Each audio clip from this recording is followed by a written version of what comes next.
దేవునికి కృతజ్ఞతాస్తుతులు చెల్లిద్దాం. హల్లెలూయా. గట్టిగా రెండు చేతులు స్తోత్రం. హల్లెలూయా, హల్లెలూయా. మంచిది బిడ్డలారా, దేవుని యొక్క సంధానంలో ఈ రోజున మన మధ్యలోనికి మరి దైవజనులు, భవిష్యత్తులు, మరి మా అన్నగారు, మా సొంత అన్నయ్య, మరి సుమన్ గారు, మరి గన్నవరంలోను అలాగే కృష్ణపేటలో పరిచయం చేస్తున్న దైవజనులు మరి ఈ రీతికి మన మధ్యలోనికి రావడం మనందరూ కూడా ఆశీర్వాదకరము. వారు వచ్చి వాక్యాన్ని అందిస్తుండగా మనందరము కూడా వాక్యాన్ని శ్రద్ధగా మీద వారు వస్తుండగా మనందరం కూడా చప్పట్లు కొట్టి వారి ప్రేమతో ఆహ్వానం తెలియచేద్దాం.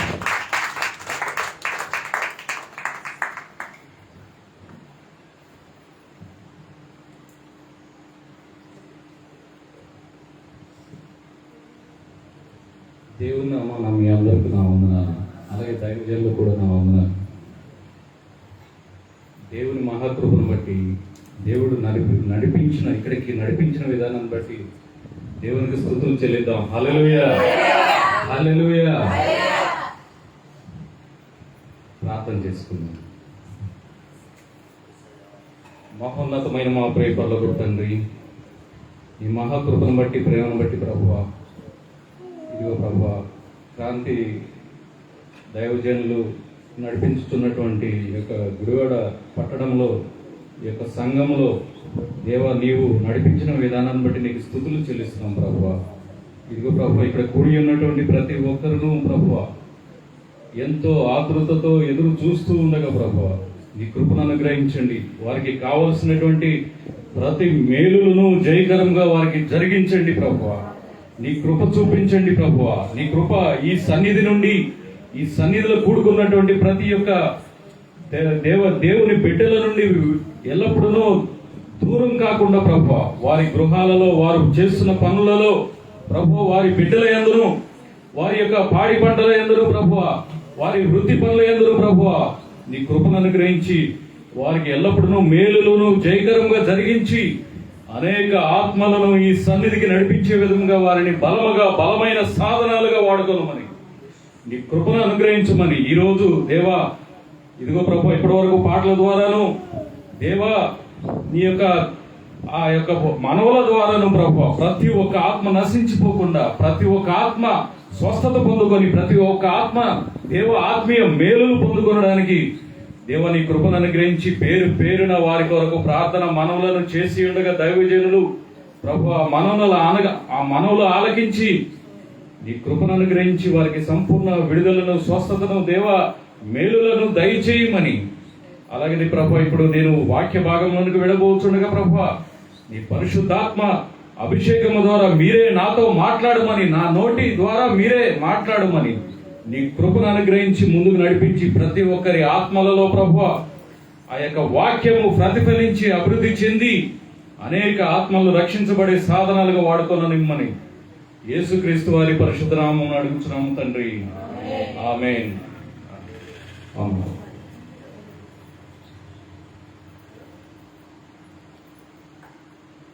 దేవుని మహాకృపను బట్టి ఇక్కడికి తోడుకొని వచ్చినందుకు దేవునికి స్తుతులు చెల్లిస్తున్నాము. దేవుని పరిశుద్ధ గ్రంథం నుండి యెహెజ్కేలు గ్రంథము 36వ అధ్యాయము 11వ వచనం చివరి నుండి చదువుకుందాం. మనం మునిపటి కంటే అధికమైన మేలు మీకు కలుగజేసేదను, అప్పుడు నేను యెహోవానై ఉన్నానని మీరు తెలుసుకొందురు. చాలు. ఇక్కడ గమనించారు ఎంత గొప్ప వాక్యమో చూడండి. మునిపటి కంటే అధికమైన మేలులు మీకు కలుగజేసేదను. హల్లెలూయా, హల్లెలూయా. ఈరోజు గొప్ప వాగ్దానం దేవుడు చేస్తా ఉన్నాడు. మునిపటి కంటే అధికమైన మేలులు కలుగజేస్తానంటున్నాడు. కాబట్టి మనం అధికమైన మేలులు, మునిపటి కంటే పాత జీవితం గతించిపోయింది, మరి క్రొత్త జీవితాన్ని ముందుకు కొనసాగించాలి. ఎందుకంటే రాకడ సమయము సమీపించబోతా ఉంది. దేవుని రాకడ కొరకు మనం సిద్ధపడి ఉండాలి కదా. మనం సిద్ధపడమే కాదు, అనేక ఆత్మలను మనం దేవుని సన్నిధికి నడిపించాలి. ముఖ్యమైన పని మీ ఎదురుగా ఉన్నది మిమ్మల్ని మీరు రక్షించుకోవడం, మీ యొక్క ఆశీర్వాదాలు లేకుంటే స్వస్థతలు, మేలులు, అనేకమైన పనులు జరిగించడం ఒకటే కాదు. అర్థమైందా? ప్రతి ఒక్క ఆత్మ నశించిపోకుండా ప్రతి ఒక్క ఆత్మను దేవుని సన్నిధికి నడిపించి ఆత్మీయంగా వారిని బలపరిచి పరలోక రాజ్యానికి దేవుని వారసులుగా వారిని చేయాలి. అది మన బాధ్యత. అర్థమైంది కదా? ఎందుకొరకు చేయాలి? మనం మేలు పొందుకోవడానికేనా? దేవుడు తప్పనిసరిగా మనకు మేలు అనుగ్రహిస్తాడు. ఆయన వాగ్దానం చేస్తున్నాడు ఇక్కడ, నేను యెహోవానని మీరు తెలుసుకుంటారు. కాబట్టి ఆయనే దేవుడని మనం తెలుసుకున్నాం. మనకు తెలుసు కదా, మునిపటి కంటే అధికమైన మేలులు మనకు అనుగ్రహిస్తాడని దేవుడు ఈ రోజు వాగ్దానం చేశాడు. అయితే మనం చేయాల్సిన పని ఉంది. ఏమిటంటే ప్రతి ఒక్క ఆత్మను కూడా మనం రక్షించి దేవుని సన్నిధికి తేవాలి. మన కుటుంబంలో కావచ్చు, మన స్నేహితులు కావచ్చు, మన చుట్టుప్రక్కల వారు కావచ్చు, మనం ప్రయాణిస్తున్నప్పుడు, పనులు చేస్తున్నప్పుడు, ఎక్కడ ఉన్నా కానీ వారికి ఏం చేయాలి? మనం సువార్తను ప్రకటించాలి. ఏం సువార్త? దేవుని సువార్త. వారి దగ్గరికి వెళ్ళి పాపము పాపం అన్నామా పారిపోతారు వాళ్ళు.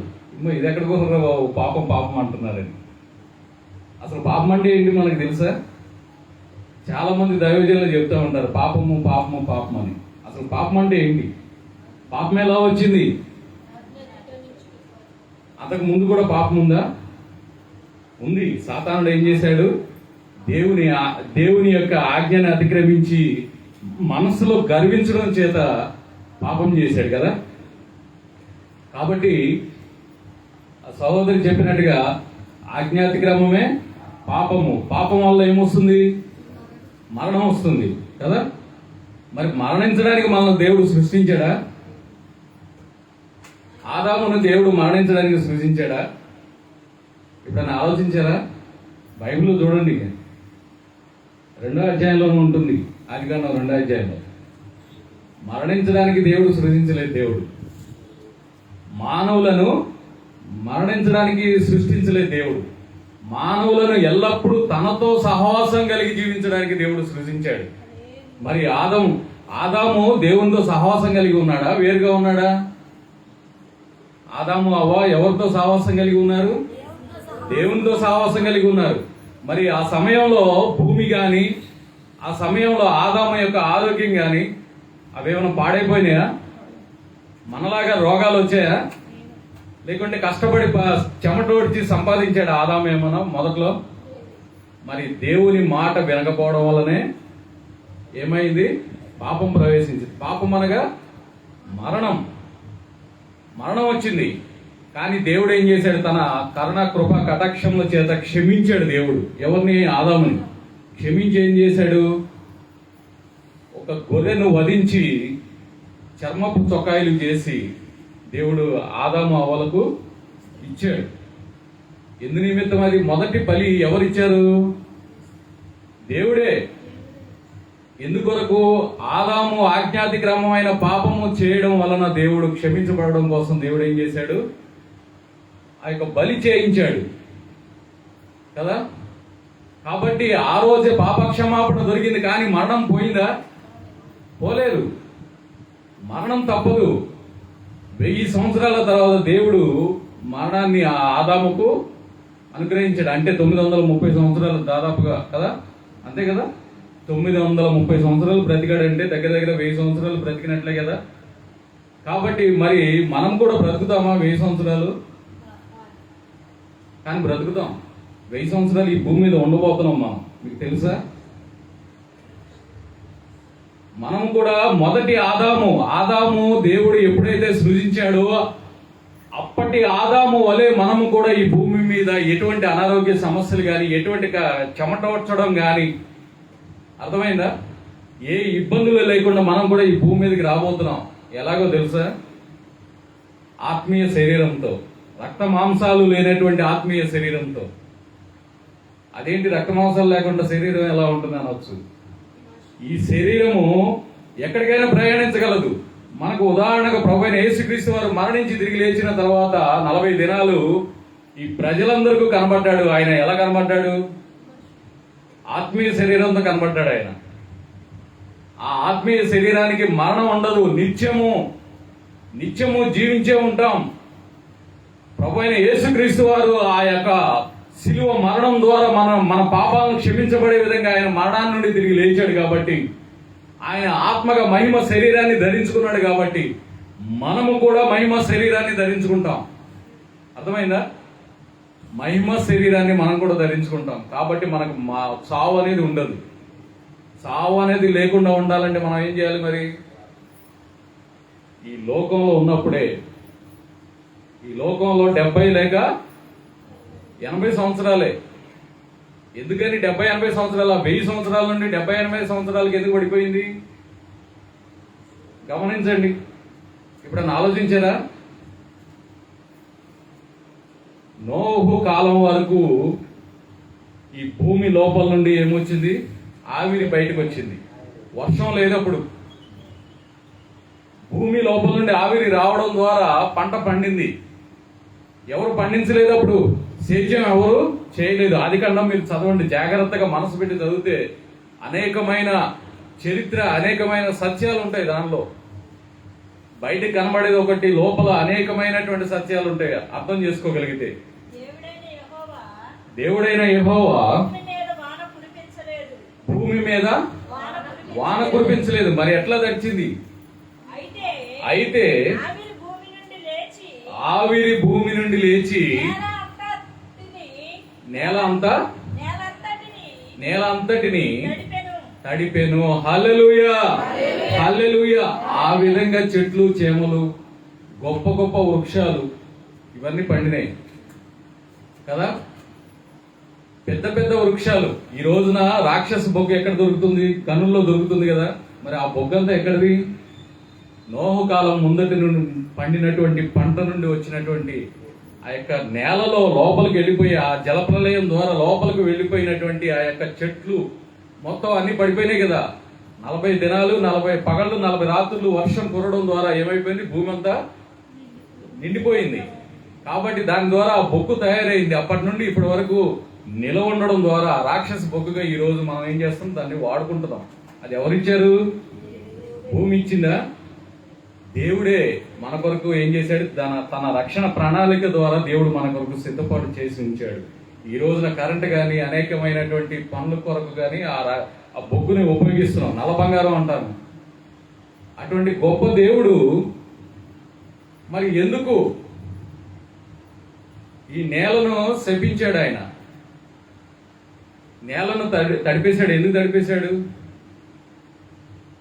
పాపం చేయడం ద్వారా, దేవుని ఆజ్ఞాతిక్రమాన్ని అతిక్రమించడం ద్వారా. ఈ రోజున గుడిలో ఉన్నంత వరకు ఏం చేస్తాం మనం? దేవుడు అంటాం. బయటికి వెళ్ళిన తర్వాత మన ఇష్టమే కదా, ఎప్పుడు బయటికి వెళ్దామని చూస్తూ ఉంటాం కదా. మేము అంతే. మేము యవ్వనంలో అనేకమైన భయంకరమైనటువంటి పనులు చేశాం, కానీ దేవుడు వదిలిపెట్టలేదు. ఎవరిని ఎలా వాడుకోవాలో దేవునికి తెలుసు.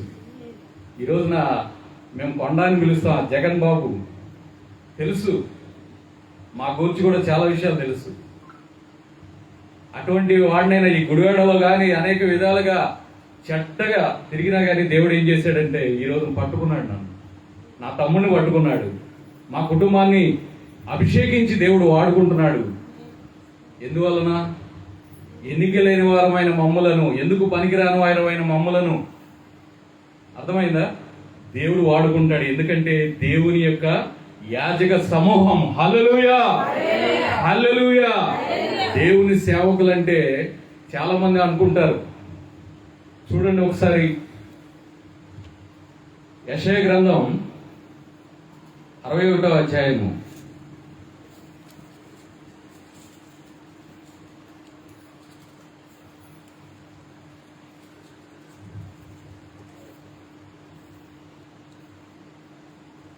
ప్రభువుకు యెహోవా ఆత్మ నా మీదికి వచ్చి ఉన్నది, దీనులకు సువార్తమానము ప్రకటించుటకు యెహోవా నన్ను అభిషేకించును. హల్లెలూయా. దైవ సేవకులు ఉజ్జీవంగా, ఆత్మీయంగా, ఆత్మల కొరకు భారాన్ని కలిగి క్రాంతి దైవ సేవకులు గొప్పగా వాడబడుతున్నారంటే కారణం ఏంటో తెలుసా? మొదటగా దేవుడు వాడుకున్నాడు క్రాంతి బాబును. అర్థమైందా? ఎందువలన? ఇక్కడ చూడండి, ప్రభువుకు యెహోవా ఆత్మ నా మీదకు వచ్చి ఉన్నది, దీనులకు సువార్తమానము. దీనుల కొరకు ఎందుకు సువార్తమానం చెప్పాలి? వాళ్ళు ఉంటారు, రేపు పోతారు. వాళ్ళు ఎడిపోతే మనకెందుకు? కానీ దేవుడు డబ్బున్న వారి కొరకు రాలేదు. కానీ దేవుడు ఎవరి కోసం వచ్చాడు? డబ్బున్న వారి కొరకు కూడా వచ్చారు. ఎవరైతే దేవుని మాట విని దీనులకు ఎవరైతే సహాయం చేస్తారో వారి కొరకు కూడా దేవుడు ఉన్నాడు. డబ్బున్న వారి కొరకు కూడా. ఎందుకంటే డబ్బున్న వారు సహాయం చేయబట్టే అనేకమైన పేదవారు బ్రతుకుతున్నారు ఈ రోజున కదా. కాబట్టి అటువంటి దీనుల కొరకు, దీనులకు సువార్తమానం ప్రకటించుటకు యెహోవా నన్ను అభిషేకించెను. హల్లెలూయా.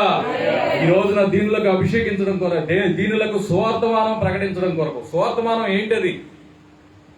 ఎందుకు మనం అందరూ దేవుని సన్నిధికి వచ్చి ఈ రోజున కూడుకొని దేవుని వర్తమానాన్ని వింటున్నాం? మనం ఇప్పుడు చెప్పుకున్నాం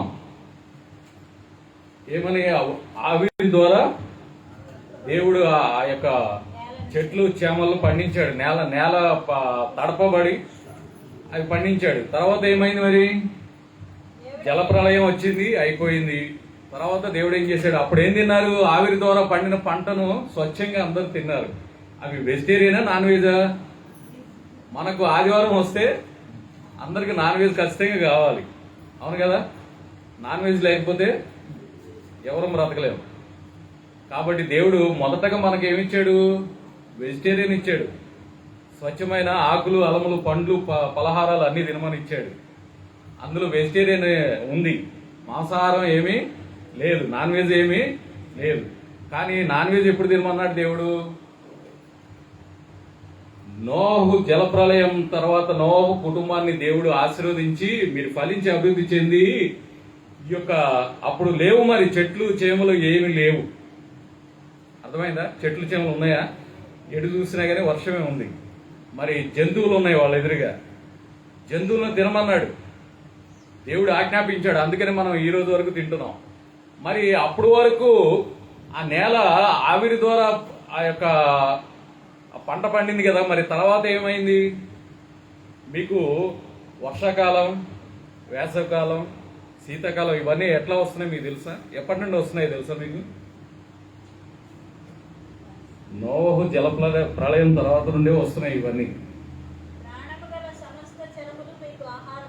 ప్రాణము గల సమస్త చరములు ఆహారమగును అని చెప్పాడు దేవుడు.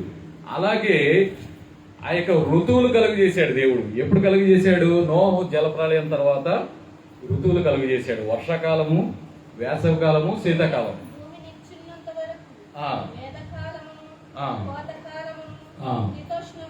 శీతోష్ణములను, వేసవి కాలములను, శీతాకాలములను, రాత్రింబగలను ఉండక మానవని తన హృదయంలో అనుకోనేను. హల్లెలూయా. కానీ ఇక్కడ ఒక చిక్కు వచ్చింది. మరి 1000 సంవత్సరాల వరకు బ్రతికిన దాదాపు మెతుషెల 960 సంవత్సరాల వరకు బ్రతికాడు కదా. 1000 సంవత్సరాల వరకు దగ్గర బ్రతికారు అందరూ. 900 సంవత్సరాలు పైబడి బ్రతికారు. మరి నోహు కాలం నుండి ఎందుకు తగ్గిపోతూ వచ్చింది? ఆయుష్ తగ్గిపోతూ వచ్చింది. ఈ ఋతువుల వల్లనే వచ్చింది. అది ఎందువలన? ఈ యొక్క వాతావరణ మార్పుల వలన మన ఆయుష్ తగ్గిపోయింది. ఎంతకు తగ్గిపోయింది? 70 లేక 80 సంవత్సరాల వరకు తగ్గిపోయింది. క్రమక్రమంగా దేవుడు ఆయుష్ను తగ్గించేశాడు. ఎందుకంటే పాపం పెరిగిపోతుంది, భూమి శపించబడింది, ప్రజలు అక్రమాలు చేస్తూ ఉన్నారు, దేవునికి లోబడట్లేదు. లోబడ్డం అంటే ఏంటి? ఆయన నియంత ఏమన్నా? దేవుడు నియంత. దేవుడు నియంత అయితే ఏం చేసేవాడు? ఆ పండు తినొద్దానని చెప్పాడు కదా. ఆ పండును తినకుండా ఆపేసేవాడు దేవుడు నియంత అయితే. మరి ఆ పండుని ఎందుకు తినిచ్చాడు దేవుడు? ఆదాము అవ్వ ఎందుకు ఆ పండు తినగలిగింది? దేవుడు నియంత కాదు కాబట్టి. మనకు కూడా మనము తప్పు చేస్తున్నప్పుడు ఎందుకు అడ్డుకోవట్లేదు దేవుడు? మీకు కూడా ప్రశ్నలు వస్తాయి, అవును కదా. చాలా మందికి వస్తాయి. నేను తప్పు చేస్తున్నప్పుడు నా దేవుడు నన్ను ఎందుకు అడ్డుకోలేదు? నేను మైకంలో చేశాను, నేను హిప్నాటిజం అయిపోయి చేశాను, నేను తెలియక చేశాను, వాళ్ళ ప్రలోభాల వల్ల చేశాను, ఇవన్నీ చేశాను, ఎందుకు దేవుడు చేయనీయాలి అని మీకు వస్తుంది కదా ప్రశ్న. తప్పు చేసిన తర్వాత ఆలోచిస్తారు ఇవన్నీ, అవును కదా. తప్పుకు ముందు ఆలోచించరు, ఎందుకంటే ముందు తోసేస్తా ఉంటుంది. ఎవరు తోసేది? సాతానుడు తను ఒక శరీరం కలిగి మన ఎదుటికి రాలేడు. ఎలా వస్తాడు మరి? సాతానుడికి ఏమైనా శక్తులు ఉన్నాయా? వాడికి ఉన్న ఒకే ఒక శక్తి మన మనసులో, మన ఆత్మలో దూరి దురాత్మగా ప్రవేశించి ఏం చేస్తాడు? మన ద్వారా వాడు క్రియలు చేస్తాడు. అర్థమైందా? ఈ రోజున మానవాళిలో, ఈ రోజున భూప్రపంచంలో ఇన్ని వేదనలు, బాధలు, ఇన్ని అక్రమాలు, అన్యాయాలు జరగడానికి కారణం ఎవరు? సాతానుడు డైరెక్ట్ గా చేస్తున్నాడా? సాతానుడు డైరెక్ట్ గా ఎవరు చేయడు. ఎందుకంటే ఒక మనిషిలో దూరి మనిషి ద్వారా తన క్రియలు కొనసాగిస్తాడు సాతానుడు. కాబట్టి అందుకోసమే దేవుడు అనేది, అందుకోసమే మీరు ఆ సాతానికి లోబడొద్దు అంటాడు. దావీదు బాగా, పేతురు కూడా అదే చెప్తాడు కదా, గర్జించు సింహం వలె ఎవరిని మింగుదునా అని ఇటు అటు తిరుగులాడుచు వాడు వెతుకుతున్నాడు వాడు. కాబట్టి ఎవరు మింగుదునా అని చెప్పి, ఎవరైతే మన ఆత్మను, మీ విరోధి అయిన అపవాది గర్జించు సింహము వలె ఎవరిని మృంగుదునా అని వెదకుచు తిరుగులాడుచున్నాడు. చాలమ్మా. కాబట్టి గర్జించు సింహం వలె వాడు తిరుగుతున్నప్పుడు మనం వాడికి ఇచ్చేద్దామా? తెలియక చేసేది వేరు. యవనస్తులైన వారు దేవుడు పట్టుకునే వరకు వారు తెలియక చేస్తారు. కానీ అత్యంత ప్రమాదం ఎవరో తెలుసా? తెలిసి చేసేవారు అత్యంత ప్రమాదం. తెలిసి కూడా చేస్తున్నారంటే, దేవుని మాట వినకుండా చేస్తున్నారంటే అది చాలా మంచిది కాదు. మన జీవితాలకు మంచిది కాదు, మన కుటుంబాలకు మంచిది కాదు, మన ఎదుగుదలకు మంచిది కాదు అది. కాబట్టి మనకు నష్టమైన, కష్టమైన ఏం చేయాలి? మనం దేవుని మాట వినాలి. దేవుని మాట విని సాతానుకు అవకాశం ఇవ్వకూడదు. సాతానుడు ఎప్పుడైతే ఎవరిని మృంగుదునా అని చెప్పి, మన ఆత్మలు ఎక్కడెక్కడ ఉన్నాయి, ఎవరికి ఆశలు ఉన్నాయో, ఎవరికి కోరికలు ఉన్నాయో, డబ్బా ఆశ, బంగారము, స్థలాలు, ఇళ్ళు, రకరకాల ఆశలు ఉంటాయి కదా. ఆశలన్నింటినీ మనం చంపుకోవాలి. అంటే అవి సంపాదించుకోవద్దని కాదు, కానీ దేవుడు ఇస్తాడు. దేవుడు ఇచ్చే వరకు నిరీక్షణ కలిగి ఉండాలి మనం. అయ్యో నా వయసు అయిపోతుంది, ఇంకెప్పుడయ్యా అని అనవచ్చు మీరు. అయ్యో నాకు టైం అయిపోతుంది, నా పిల్లలు ఎదుగుతున్నారు, ఇంకెప్పుడు ఇస్తావయ్యా నాకు అని అనవచ్చు మీరు. కానీ దేవుడు నిజంగా మీకు అవసరమైతే ఏం చేస్తాడు? దేవుడు మనకు అవసరమైతే నిజంగా దేవుడు ఇస్తాడు. ఎంతో మంది కోరుకుంటారు, ఈ రోజుకి నాకు ఇల్లు లేదు. దేవుడు అవకాశం ఇవ్వలేదు, అది దేవుని చిత్తం. ఆయన శిష్యులు, అలాగే శాస్త్రులు, పరిసయ్యులు వాళ్ళు అడిగారు, మీ ఇల్లు ఎక్కడ అని చెప్పి ప్రభువైన యేసుక్రీస్తు వారిని. మనుష్య కుమారుడు తలవాల్చుకున్నట్టుకైనను చోటు లేదని చెప్పి బైబిల్ గ్రంథం సెలవిస్తా ఉంది, దేవుడు సెలవిస్తా ఉన్నాడు. దిగులు పడవసరం లేదు. నేను దిగులు పడట్లేదు. దేవుని చిత్తం అయితే ఇస్తాడు. ఈ 70-80 సంవత్సరాల్లో దేవుని చిత్తం అయితే ఇస్తాడు. దేవుని చిత్తం కాకపోతే ఇలాగే వెళ్ళిపోవాలని ఉంటే ఇలాగే వెళ్ళిపోతాం, భయపడవసరం లేదు. ఇచ్చాడు అనుకో, హల్లెలూయా హల్లెలూయా. ఇచ్చిన వారు ఇంకా ఆనందంగా చెప్పాలి. ఎందుకంటే దేవుడు కొన్ని ఇవ్వడు. వాడు ఇస్తే సుఖంగా నిద్రపోతాడు, సోమరపోతుగా అవుతాడని, నాలాంటి వాళ్ళే. కాబట్టి ఇవ్వడు. అర్థమైందా? ఇచ్చేవారికి ఇస్తాడు దేవుడు. వాడుకునే వాళ్ళకు, ఎవరు అశ్రద్ధ చేయకుండా దేవుని సేవ మా క్రాంతి బాబులాగా ఎవరైతే చేస్తారో వారికి ఇస్తాడు దేవుడు. అర్థమైందా? నాలాంటి నేను బద్దకిస్తాను. వాస్తవానికి అందరికీ తెలిసిందే. నేను నిద్రపోతాను. ఆనాడు యోనాలాగా నిద్రపోతాను కూడా. దేవుడు అనుగ్రహించినప్పుడు చూద్దామని, దేవుడు నడిపించినప్పుడు చూద్దామని నేను చాలా అశ్రద్ధ చేశాను. దేవుడు పట్టుకున్నప్పుడు వెళ్దామని అని చెప్పి. మా నాన్నగారు పాస్టర్ గారు అయినా కానీ, గొప్ప దైవ సేవకుడు అయ్యి అనేక విధాలుగా ఉద్యోగంగా వాడబడినా కానీ నేను ఆ వైపుకు వెళ్ళలేదు. దేవుడు పట్టుకున్నాడు. ఒక రోజు దేవుడు పట్టుకొని ఇక్కడ వరకు దేవుడు నడిపించాడు. అలాగే అనేక ఆత్మలను ఆత్మీయంగా బలపరచడం కొరకు, ఆత్మీయంగా వారిని సిద్ధపడి మనసు కలిగి ఎక్కువగా ప్రేరేపించడం కొరకు దేవుడు వాడుకుంటున్నాడు బలంగా. కాబట్టి మనల్ని ప్రతి ఒక్క ఆత్మ, నేను ఎందుకు పనికిరాని వాడిని, నాకు చదువు లేదే, లేకుంటే నా దగ్గర డబ్బు లేదే, కారణాలు సాకులు వెతకూడదు. దేవుని సేవ కొరకు, దేవుని సువార్త చెప్పడం కొరకు. దేవుని యొక్క శిష్యులకు డబ్బు ఉందా? లేదు, డబ్బు లేదు. వారు ఏం చేస్తారు? చేపలు పట్టుకుంటారు. సామాన్యమైనటువంటి జాలర్లు వాళ్ళు. చదువు ఉందా వారికి? కానీ ఈ రోజున మనం చెప్తున్నాం అంటే అందరూ డాక్టరేట్లు పిహెచ్డీలు చేసిన వాళ్ళు కూడా ఈ రోజున చదువు లేని జాతర్ల వాక్యాన్ని మనం ఎత్తిపట్టి చెప్తున్నాం కదా. మరి వారికి చదువు ఉందా? చదువు ఉందని చెప్పి చదువు లేదని ఎవరు బాధపడవసరం లేదు. నేను జ్ఞానిని కాదని చెప్పి ఎవరు బాధపడవసరం. అందుకే సెల్ ఫోన్లు ఇచ్చాడు దేవుడు. సెల్ ఫోన్లో బైబిళ్ళు ఉన్నాయి కదా. సెల్ ఫోన్లో మీకు ఏది కావాలన్నా ఒక విషయం గురించి యూట్యూబ్లో కొడితే చాలు అన్నీ వచ్చేస్తాయి కదా. మరి ఇంకెందుకు? అన్ని చూడండి, వెతకండి. దేవుని వాక్యం అనంతమైనది. దేవుని యొక్క వాక్కు ప్రతి ఒక్క ఆత్మకు. ఎందుకు దేవుడు ఈ రోజు వరకు ఆయన రెండవ రాకడ ఆలస్యం చేస్తున్నాడు? చాలా మంది 2000 సంవత్సరాల తర్వాత రాకడ వచ్చేస్తా అన్నారు. మరి ఇప్పటివరకు రాలేదు ఎందుకని? కొంతమంది గతికవాదులని వీళ్ళు కొంతమంది ఉన్నారు. వాళ్ళు ఏంటంటే భూతకాలాన్ని నమ్ముతారు. అంటే రెండవ రాకడ ఎప్పుడో 1970 సంవత్సరంలోనే, అంటే యెరూషలేము నాశనము టైంలోనే జరిగిపోయిందని చెప్తారు రెండవ రాకడ. అప్పుడు జరిగిపోతే మరి ఇప్పటి వరకు మనం ఎందుకు చేస్తున్నాం? దేవుని రెండవ రాకడ ప్రభు అయిన యేసుక్రీస్తు వారు ఈ లోకానికి వస్తే ఇప్పుడు ఎందుకు మనం కూర్చోవడం ఇక్కడ కదా? కాబట్టి ఆయన ఎందుకు లేట్ చేస్తున్నాడు? మరి ఎందుకు రాకుండా ఇంకా టైం అయిపోయిందా? మరి 2000 సంవత్సరాలు గడిచిపోయింది కదా. గడిచిపోయినా కానీ ఆయన ఎందుకు ఇంకా రాలేదు? ఎందుకు రాలేదండి? మనందరం రక్షించబడాలనేది ఆయన ప్రణాళిక, ఆయన ప్రేమ. ఆ ప్రేమను మనం ఏ విలువైన వస్తువుతో కూడా కొలవలేము. ఎందుకు అసలు మనం రక్షించబడాలి? మనం ఎందుకు రక్షించబడాలి చెప్పండి?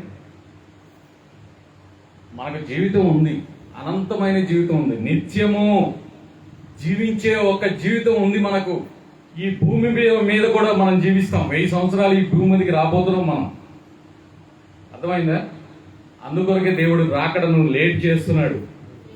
కొంతమంది లెక్కలు వేసి చెప్తున్నారు 2033వ సంవత్సరంలో రాబోతుంది, అలాగే లేకుంటే 2004లోనే టైం అయిపోయింది, 2000 సంవత్సరాలు అయిపోయినాయి అని చెప్తున్నారు. అయినా ఎందుకు లేట్ చేస్తున్నాడు? ఆయన రక్షణ ప్రణాళికలో 70 వారాలు ఉన్నాయి. 70 వారాలు ఎవరికి ఇచ్చాడు దేవుడు? ఇశ్రాయేలు జనాంగానికి ఇచ్చాడు. ఆ 70 వారాల్లో 69 వారాలు గడిచిపోయాయి. ఎప్పటి వరకు గడిచిపోయాయి? ప్రభు అయిన యేసుక్రీస్తు వారు మరణించి తిరిగి లేచి ఆ యొక్క శిలువ మరణం నుండి లేచి పునరుద్ధరణ అయిన తర్వాత ఆ యొక్క 69వ వారం కూడా అయిపోయింది. ఇప్పుడు జరిగేదంతా ఏ కాలం ఇది? కృపాకాలం.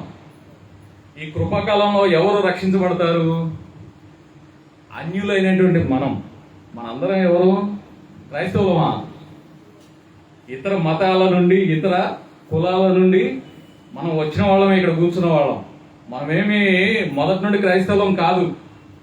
మన తాత ముత్తాతలు ఎవరు? క్రైస్తవులా? కాదు.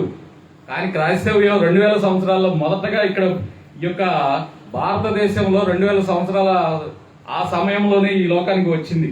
ఈ భారతదేశానికి వచ్చింది ఎవరి ద్వారా? తోమ. అనుమానం ఎక్కువ ఉన్నటువంటి తోమ ద్వారా వచ్చింది ఇక్కడికి. నాకు ఎక్కువ అనుమానం, అందుకని లేట్ అయిపోయాను నేను. అనుమానస్తుల్ని దేవుడు లేటుగా వాడుకుంటాడు. ఆ తోమాను దేవుడు వాడుకున్నాడు. మొట్టమొదటిగా ఇక్కడ రక్షించబడింది భారతదేశంలో ఎవరు? బ్రాహ్మణులు. తెలుసా మీకు? కానీ ఆ బ్రాహ్మణుల చేతిలోనే ఆ తోమ చనిపోబడ్డాడు. చంపేశారు ఆయన్ని, హతసాక్షి అయ్యాడు. ఈట ద్వారా ఆయన్ని పొడిచి ఏం చేశారు? చంపేశారు. కానీ ఆగిపోయిందా? ఈనాడు హిందూ మతం అని కానీ లేకుంటే ఈ మతాన్ని గూర్చి ఆ శంకరాచార్యుల వారు వచ్చే వరకు కూడా ఈ మతాన్ని గూర్చి భారతదేశంలో ప్రకటించబడలేదు. అంతకుముందు ఏముంది? బౌద్ధ మతం ఉంది.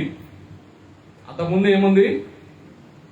మీకు ఎందుకు ఇవన్నీ చెప్తున్నానంటే మీరు చరిత్ర తెలుసుకుంటే ఇంకొకరికి చెప్తారని. అర్థమైందా? బైబిల్ గూర్చే కాదు, మన లోకంలో ఏం జరుగుతుంది, మన లోక చరిత్ర రేపు ఎవరైనా అడుగుతారు, అప్పుడు ఏం చేస్తారు? మీరు తెలుసుకొని చెప్పాలి వారికి, అన్నీ తెలుసుకోవాలి విషయాలు. ఇక్కడ బైబిల్ గ్రంథంలో చూడండి.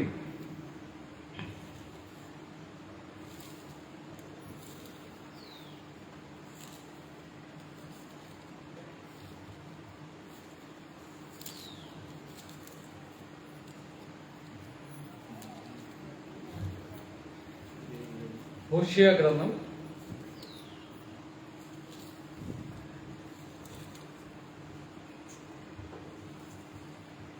అధ్యాయము 3వ వచనంలో యెహోవాను గూర్చిన జ్ఞానము సంపాదించుకుందాము రండి. యెహోవాను గూర్చిన జ్ఞానము ఆ. సంపాదించుకొనుటకు ఆయనను అనుసరించుదుము రండి. ఇక్కడ చూడండి, యెహోవాను గూర్చిన జ్ఞానము సంపాదించుకుందాము రండి. యెహోవాను గూర్చిన జ్ఞానము సంపాదించుకున్నటకు ఆయనను అనుసరిద్దాము రండి. కాబట్టి మనం ఎక్కడి నుండి జ్ఞానాన్ని సంపాదించుకోవాలి? యెహోవా యొద్దను. యెహోవా యొద్ద నుండి. కాబట్టి లోక జ్ఞానం ఎంత అవసరమో దైవికమైనటువంటి బైబిల్ జ్ఞానం కూడా అంతే అవసరం మనకు. కాబట్టి ఈ లోకంలో వచ్చింది హిందూ మతం అనేది 8వ శతాబ్దం తర్వాత వచ్చింది. అర్థమైందా? ఎవరైనా అడిగితే చెప్పండి, మొదటగా వచ్చింది ఎవరు? క్రైస్తవ మతమే. అర్థమైందా? అసలు హిందూ అనే పదమే లేదు అసలు. మొన్న బ్రిటిష్ వాళ్ళ టైం నుండి మొదలైంది. హిందూ అంటే సింధు, హెచ్ అంటే ఎస్ పలకడం రాక వారు ఏం చేశారంటే హెచ్ అంటే హిందూ అని పలికారు. సింధు ప్రాంతాన్ని హిందూ అని పలికారు. ఎవరు? నవాబులు. ఆ మొఘలు రాజులైనటువంటి వారు కానీ, ఆ నిజాం నవాబులు కానీ, వీరంతా ఎక్కడి నుండి వచ్చారు? పర్షియా దేశం, ఇరాన్ దేశం నుండి వచ్చారు. కాబట్టి వారికి హెచ్ పలకడం రాదు, హిందూ అని పలకడం రాదు. కాబట్టి అదే సింధు అని పలకడం రాదు కాబట్టి హిందూ అని పలికారు. అలా వచ్చింది ఆ పదం. అంతేగాని అది ఒక మతం పేరు కాదు. అర్థమైందా? ఒక నది పేరు అది. సింధు నది పేరు అది. అది ఎక్కడుంది? ఆ పాకిస్తాన్ దగ్గర అక్కడ ఉంది అది సింధు నది ప్రాంతం. మన దగ్గర కూడా ఇప్పుడు ప్రస్తుతం లేదు.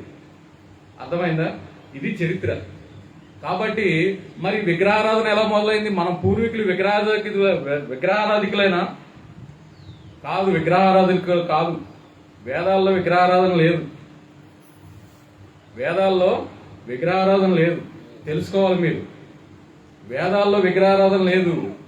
క్రీస్తు శకం 8వ శతాబ్దంలో విగ్రహారాధన వచ్చింది. ఎందుకు వచ్చింది విగ్రహారాధన? బుద్ధుడు ఎప్పుడైతే మీలో కోరికలు ఉంటాయో అప్పుడే మీకు దుఃఖానికి కారణం అవుతుందని చెప్పాడు. బుద్ధుడు దేవుడని ఎప్పుడన్నా చెప్పాడా? బుద్ధుడు దేవుడని ఎప్పుడు చెప్పలేదు. బుద్ధుడిని దేవుడిని చేశారు. కొంతమంది యొక్క ధర్మశాస్త్రంలో జరిగేటువంటి క్రతువులన్నీ కూడా ఇక్కడికి భారతదేశానికి వచ్చి ఆ క్రతువులన్నీ చేస్తున్నప్పుడు, అంటే యోగా అంటే హోమాలు యజ్ఞాలు చేస్తున్నప్పుడు, హోమాలు యజ్ఞాలు ఎక్కడి నుండి వచ్చాయి? మన యూదుల దగ్గర నుండే, హెబ్రీల దగ్గర నుండే వచ్చాయి హోమాలు యజ్ఞాలు. వీళ్ళేమో ఎక్కడో తీసుకొని రాలేదు, అసలు అక్కడి నుండే వచ్చారు వీళ్ళంతా. మన పూర్వీకులు ఎక్కడి నుండి వచ్చారు? ఇశ్రాయేల్ దేశం నుండే వచ్చారు. ఆదాము సంతతి మనందరం. అన్యులుగా మనం పిలువబడుతున్న మనం ఎవరం? ఆదాము సంతతి వారమే. కాబట్టి మనం ఎవరం కాదు, ఒక్క మనిషి నుండి ఈ యొక్క భూ ప్రపంచంలో ఉన్నటువంటి మానవులందరూ వచ్చాం. కాబట్టి మనం తెలుసుకోవాల్సింది యజ్ఞాలు హోమాలు ఇవన్నీ కూడా ఆ యొక్క ఇశ్రాయేలు జనాంగం యొక్క ఆచారాలు. వాళ్ళు క్రమక్రమంగా ఏం చేశారు వీటన్నిటిని. అందుకనే మనం పాత నిర్గమకాండం కానీ, లేవీకాండం కానీ, సంఖ్యాకాండం కానీ ఇవన్నీ చదివితే, ద్వితీయోపదేశకాండం ఇవన్నీ చదివితే ఆ యజ్ఞాలు హోమాలు ఇవన్నీ ఉంటాయి కదా. బలు గుర్చి హోమాలు గుర్చి ఇవన్నీ ఉంటాయి. ఇవన్నీ చదివితే మనకు హిందువుల యొక్క చరిత్ర కూడా మనకు అర్థమవుతుంది. అక్కడి నుండి వచ్చారు. కాబట్టి చాలా మందికి పిలువబడుతున్నారు కానీ ఆ యొక్క చరిత్రలు తెలియవు చాలా ప్రజలకు. ఎందుకు చెప్తున్నానంటే ఆ యొక్క అన్ని మతాలు కూడా వచ్చినాయి ఇశ్రాయేలు జనాంగం నుండి, ఆదాము నుండి వచ్చినాయి, అన్ని కూడా వచ్చాయి. కాబట్టి ఇక్కడ మనం తెలుసుకోవాల్సింది ఏంటంటే అందరూ మన వాళ్ళే, సోదరులే, అన్నదమ్ములమే. ఎవరు శత్రువులు లేరు. అందరూ మనం ఒకరినొకరు ద్వేషభావంతో శత్రువులుగా చూస్తూ ఉన్నారు. కాబట్టి ఎవరు శత్రువులు లేరు. కాబట్టి ఇక్కడ తెలుసుకోవాల్సింది ఏంటంటే ఈ యొక్క భారతదేశంలోకి బుద్ధుడి యొక్క విగ్రహాల ద్వారా బుద్ధుడిని ఆరాధిస్తున్నారు. కాబట్టి మనము కూడా, మనకు బ్రాహ్మణులు ఏం చేశారంటే వారికి కూడా విగ్రహాలు ఉండాలని చెప్పి ఏదో ఒక దేవుడినో లేకుంటే బుద్ధుల్ని కూడా కొన్ని బౌద్ధ విగ్రహాలను దేవుళ్ళను చేశారు. చాలా చోట్ల ఆలయాలు కట్టించారు. ఇప్పుడున్న దేవాలయాలు కూడా ఎవరైతే పూర్వ చరిత్ర మనం గమనిస్తే, మీరు కావాలంటే యూట్యూబ్లోనో గూగుల్లో కూడా వెతకండి, తెలుస్తుంది మీకు.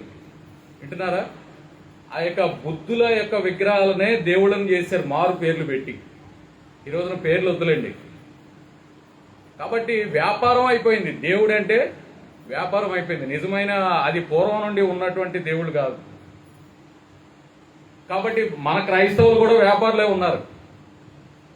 మన వాళ్ళేం తక్కువ కాదు. ఎక్కడైతే వ్యాపారం జరుగుతుందో అక్కడ చేద్దామని చూస్తున్నారు. అసలు దేవుని ప్రణాళిక ఏంటి? మనందరం కూడా నరకానికి పోకుండా, అగ్ని ఆరదు పురుగు చావదు కదా, ఆ నరకానికి పోకుండా దేవునితో సహవాసం కలిగి ఆ పరలోకంలో ఆ యొక్క క్రొత్త ఆకాశము క్రొత్త భూమిలో మనము సజీవంగా ఎల్లప్పుడూ శాశ్వతంగా జీవించడానికి, నిత్యము జీవించడానికి దేవుడు రక్షణ ప్రణాళిక ఉన్నది. ఆ రక్షణ ప్రణాళికలోకి మనం ప్రవేశించాలంటే మనం ఈ 70-80 సంవత్సరాలు ఏం చేయాలి? కష్టపడాలి. ఎందుకోసం కష్టపడాలి? ఈ లోకంలో మళ్ళీ మనం పోషించుకోవడానిక? బళ్ళు, కార్లు, ఇళ్ళు, ఆస్తులు సమకూర్చుకోవడానిక? మనం ఆస్తులు సమకూర్చుకొని పిల్లలను సోమంలో చేస్తున్నాం. మనం ఆస్తులు సమకూర్చుకొని పిల్లలు కొట్లాటకు కొట్టుకోవడానికి, కోర్టులకు వెళ్ళడానికి మనం మార్గాలను సిద్ధపరుస్తున్నాం. కానీ నిజమైన మార్గం అదా? చాలా మంది ప్రార్థనలు చేస్తున్నారు. నిజమే, మంచిదే, అవసరమే. మనకు ఆశీర్వాదాలు, దీవెనలు, మన కోరికలు జరగడం అవసరమే. ఇంతకంటే అవసరమైంది మరి అది గొప్పది కదా, అది కూడా అవసరమే కదా. ఇవి ఎంత అవసరమో దేవుని యొక్క సహవాసం కలిగి మనం నిత్య జీవితం కలిగి జీవించడానికి అది ఎక్కువైన అవకాశం కదా. దాని కొరకు మనం పాటుపడాలి కదా. పాటుపడాలంటే మనం ఏం చేయాలి? దేవుని మాట వినాలి. ఆజ్ఞాత క్రమమే పాపం అని చెప్పాడు. కాబట్టి దేవుడు ఏం చెప్పాడు? చెడు చేయొద్దు అన్నాడు. చెడు చేయొద్దు అన్నాడు, మంచిది చేయొద్దు అన్నాడా? చెడు చేయొద్దు అన్నాడు. మన మనసుకు ఏది తోస్తుందో మన హృదయాన్ని అడగండి. ఇది తప్పు అని చెప్పినప్పుడు అది చేయకండి. అదే దేవుడు కోరుకుంది, ఇంకేం కోరుకోలేదు దేవుడు. అర్థమైందా? మనకి ఇది తప్పని తెలిసినప్పుడు తిట్టడం తప్పు గుర్తుకు రావాలి వెంటనే. ఆవేశంలోనో, బీపీలోనో, లేకుంటే వాళ్ళ మీద కోపం, వీళ్ళ మీద కోపం అని చెప్పి తిట్టినా కానీ ఏం చేయాలి? వెంటనే క్షమాపణ అడగాలి. లేదంటే దేవుడా క్షమించమని దేవుడిని అడగాలి ముందు. అర్థమైంది కదా?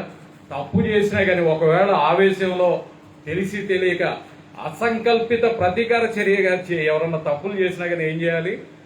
క్షమించమని దేవుడిని అడగాలి.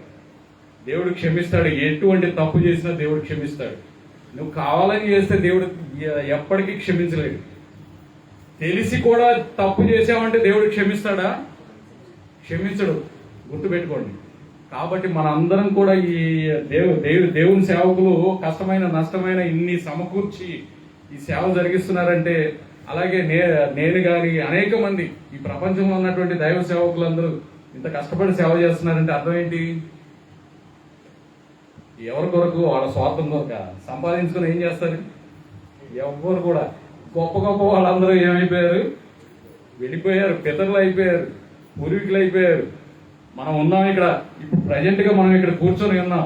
కాబట్టి మనకు సమయం ఉండగానే ఇల్లు చక్క పెట్టుకోమంటున్నాడు. హిజ్కియాకి ఏం చేశాడు? నీకు సమయం వచ్చేసింది, నువ్వు సర్దుకోయ్యా బాబు అని అడిగాడు. హిజ్కియాకు టైం ఇచ్చాడేమో, మళ్ళీ 15 సంవత్సరాలు పొడిగించాడు దేవుడు. మరి మనకు పొడిగిస్తాడో లేదో కూడా తెలియదు దేవునికి. దేవునికి ఒక్కడికే తెలుసు. మనకు తెలుసా? తెలియదు. కాబట్టి సమయం ఉండగానే మనం ఏం చేయాలి? సద్వినియోగపరుచుకొని దేవుని మార్గంలో నడవాలి. కాబట్టి ఇప్పుడు మనకు ఈ యొక్క వయసు 70-80 సంవత్సరాలు తగ్గిపోవడానికి కారణం ఏంటి? వాతావరణ మార్పు, కాలాల వలన. అర్థమైందా? ఋతువుల వలన మనకు ఈ 70-80 సంవత్సరాలు పడిపోయింది. మరి ఇదంతా మారాలంటే ఏం జరగాలి? ఎందుకు జరిగింది ఇదంతా? అసలు జలప్రళయం తర్వాత మరి వర్షం ఎలా వచ్చే? వర్షం ఉందా? ముందు లేదు. జలప్రళయం తర్వాతే వర్షం వచ్చింది. అర్థమైందా? జలప్రళయం తర్వాత ఈ జలం అంతా పైకి వెళ్ళిపోయింది. పైన నిలవండి ఇప్పటికీ మనకు కాలాల ద్వారా వర్షం దేవుడు కురిపిస్తున్నాడు. కాబట్టి అప్పటి నుండే వర్షం మన మీద కురుస్తా ఉంది. అంతకుముందు లేదు వర్షం. నోహు కాలం వరకు వర్షము లేదు, జలప్రళయం ముందు వరకు వర్షం లేదు. కాబట్టి వర్షం కురిపిస్తున్నాడు దేవుడు. ఇటువంటి గొప్ప ఆశ్చర్యకార్యాలు ఇవన్నీ చెప్పినప్పుడు మీకు ఆశ్చర్యం కలగట్లేదా? మరి ఏ దేవుళ్ళు, దేవతలు కానీ ఎవరైనా కావచ్చు ఈ లోకంలో, ఇవన్నీ కూడా నిజమైన దేవుడికి వేరే అబద్ధమైనటువంటి దేవుడికి తేడా ఏంటో తెలుసా? మన చేతులతో చేసినటువంటివి ఏవైనా కూడా అవి నిజమైనవా? ఈరోజు ప్రతిష్ఠించాము అని చెప్పి అంటూ ఉంటారు కొంతమంది. మంత్రాల ద్వారా కానీ ఏదో ఒక విధంగా చేయబెట్టి కానీ ఏది చేసినా ప్రతిష్ఠించినప్పుడు ఆ యొక్క ప్రతిష్ట జరిగినప్పుడు మరి హాస్పిటల్లో చాలా మంది ఉన్నారు కదా, ఎంతో మంది అనారోగ్యంతో ద్వారా కానీ అనేక విధాలుగా బాధపడుతున్నారు కదా, వాళ్ళ మీద కూడా ప్రతిష్ఠిస్తే, వాళ్ళ మీద కూడా ఇవన్నీ కార్యాలు చేస్తే వారు కూడా బ్రతుకుతారు కదా. మరి ఎందుకు జరగట్లేదు? నిజమేనా అది? కాదు. కాబట్టి తెలుసుకోండి. ఎందుకోసం చెప్తున్నానంటే నిజమేదో సత్యమేదో అసత్యమేదో తెలుసుకోండి. మరి నిజమైన దేవుడు ఎలా తెలుస్తుంది మనకు? ఇప్పుడు నేను చెప్పిన వాతావరణ కార్యాలు కానీ ఈ యొక్క భూ ప్రపంచంలో ఈ యొక్క పంచభూతాలు అంటే ఏంటి అవి? గాలి, నీరు, నిప్పు, భూమి, ఆకాశం కదా. ఈ పంచభూతాలు ఎవరి చేతిలో ఉన్నాయి? సాతాన్ చేతిలోనా? ఒక బోధకుడు ఉన్నాడు, పంచభూతాలన్నీ సాతాన్ చేతిలో ఉన్నాయని బోధిస్తాడు ఆయన.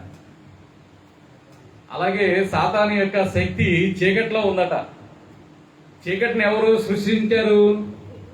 దేవుడే. సమస్తము సృష్టించింది దేవుడే. మరి చీకటి ఎలాగా శూన్యం ఉంది కాబట్టి చీకటి ఉంది. ఆ చీకట్లో వ్యక్తి లేడు కాబట్టి, అంటే వ్యక్తిత్వం లేదు కాబట్టి ఆ యొక్క చీకట్లోకి సాతానుడు ప్రవేశించాడు కాబట్టి ఆ చీకటి వ్యక్తిత్వం పొందుకుంది. ఆ చీకటి మహాశక్తి అయిపోయిందని చెప్పి బోధించే వాళ్ళు ఉన్నారు. ఇది దురాత్మ, సాతాను యొక్క దురాత్మ ఎత్తుగడది. కానీ చీకటి కూడా ఎవరి చేతిలో ఉంది? దేవుని చేతిలో ఉంది. కాబట్టి చీకటి క్రియలు జరిగినప్పుడు ఈ మాటలు చెప్తా ఉంటారు. చీకటి క్రియలు జరుగుతున్నాయి కాబట్టి దురాత్మలు ఉన్నాయి. నిజమే, దురాత్మలు ఉన్నాయి, మనల్ని ఏం చేయలేవు. దురాత్మలు మనలోకి ఆవహించినప్పుడు మన ద్వారా చేయిస్తాడు వాడికి శక్తి లేదు. నిజంగా శక్తిమంతుడైతే మన ఎదురుగా కనబడాలి కదా, అందరికీ కనబడాలి. అందరూ సెల్ ఫోన్లు తీసుకొని వీడియోలు తీసుకుంటారు కదా. మరి ఎందుకు ఆలోచన రాదు మీకు కదా? కాబట్టి సాతానుడికి శక్తి లేదు, భయపడవసరం లేదు మనం. ఇవన్నీ ఏం చేస్తారంటే ఈ చీకటి క్రియలు జరిగించడానికి ఎవడో ఉంటాడు. నిమ్రోదు దగ్గర నుండి మీరు బైబిల్ గ్రంథంలో చూస్తే 11వ అధ్యాయం దగ్గరలో ఉంటాడు నిమ్రోదు. గొప్ప అతడు వేటగాడని ఉండొచ్చు. ఆ నిమ్రోదు దగ్గర నుండి ఆ నిమ్రోదులో ప్రవేశించి సాతానుడు ఏం చేశాడంటే వాడుకుంటున్నాడు. ఆ నిమ్రోదులో ప్రవేశించి సాతానుడు వాడుకుంటున్నాడు. అప్పుడు నిమ్రోదు సూర్యదేవుడని, అలాగే తన భార్యను చంద్రదేవతని, అలాగే తన కుమారుడు తమ్మూజును నక్షత్రం అని వీళ్ళు త్రిత్వాన్ని పూజిస్తూ ఉన్నారు. అప్పటి నుండి మొదలైంది ఇది. అది ఎవరు? సాతానుడు తన క్రియల ద్వారా అతడు నిమ్రోదులో దూరి ఈ క్రియలు చేస్తా ఉన్నాడు. ఎవరు? బాగా గుర్తుపెట్టుకోండి. చరిత్ర మనం గమనించినప్పుడు సూర్య చంద్ర నక్షత్రాదులు కనబడతా ఉంటాయి. ఈ సూర్య చంద్ర నక్షత్రాదుల్లో నుండే పుట్టినవే మతాలు. మీరు చదవండి, తెలుసుకోండి. ప్రతి ఒక్క దేశం జెండాలో నక్షత్రాలు ఉంటాయా? సూర్యుడు ఉంటాడా? చంద్రుడు కూడా ఉంటాడు, అర్ధచంద్రుడు ఉంటారు. ఇవన్నీ ఎక్కడి నుండి వచ్చాయి? మరి ఆ నిమ్రోద్ కాలం నుండే వచ్చాయి. కాబట్టి మనం తెలుసుకోవాల్సింది, మీరు తెలుసుకోండి బాగా, అక్కడి నుండి వచ్చినటువంటి సూర్యచంద్ర నక్షత్రాదులు ఈ రోజు వరకు కూడా, ఈ రోజు అయితే అక్కడ ట్రయాంగిల్ అని చెప్పి, త్రికోణం తెలుసు కదా మీకు. ట్రయాంగిల్ అనే ఒక మహాశక్తి ఈ రోజున సాతానుడి యొక్క ఆ యొక్క ట్రయాంగిల్లో దూరి సాతానుడు ఏం చేస్తున్నాడంటే క్రియలు జరిగిస్తున్నాడు. ఈ ట్రయాంగిల్ యొక్క ఆ సాతాను ప్రతినిధుల ద్వారా వాడు కొన్ని ఏం చేశాడంటే ఈ బైబిల్ గ్రంథానికి బలం చేకూర్చడం కొరకు, బైబిల్ గ్రంథానికి వ్యతిరేకంగా బలం చేకూర్చడం కొరకు ఏం చేశాడంటే అతడు యొక్క పైనుండి ఆకాశం నుండి ఈ యొక్క ఏమంటారు, దేవతలు దిగి వచ్చారని, ఇంకా ఏలియన్స్ దిగి వచ్చారని, ఇతర లోకాల ప్రజలు ఇక్కడికి వచ్చారని చెప్తూ ఉంటాడు. కానీ వాస్తవానికి బైబిల్ ఏం చెబుతుందో తెలుసా? ఈ యొక్క ప్రపంచంలో, ఈ యొక్క విశ్వంలో ఎక్కడ కూడా భూమి వంటి భూగోళం ఎక్కడ లేదు. భూమి వంటి భూగోళం ఉందా? లేదు. కేవలం మన కొరకు మాత్రమే దేవుడు ఏర్పరిచిన ఈ యొక్క భూమి. కాబట్టి ఎక్కడ లేదు. కాబట్టి ఏలియన్స్ ఎక్కడో ఉన్నారనేది అబద్ధం. మనల్ని ఏలియన్స్ గా చూస్తారు. ఎప్పుడో తెలుసా? 1000 సంవత్సరాల పరిపాలన వచ్చినప్పుడు మనల్ని ఏలియన్స్ గా చూస్తారు ఈ భూమి మీద ఉన్న ప్రజలు, మానవులు. ఎందుకోసం? మనం ఆత్మీయ శరీరాలతో ఉంటాం, మనకు మరణం ఉండదు. మన ఈ భూలోకానికి వచ్చి ఈ ప్రభువైన యేసుక్రీస్తు వారు మరణించి తిరిగి లేచిన తర్వాత ఏం చేశాడు? చేపలు తిన్నాడు, రొట్టెలు తిన్నాడు, శిష్యుల దగ్గరికి అందరికీ కనబడ్డాడు.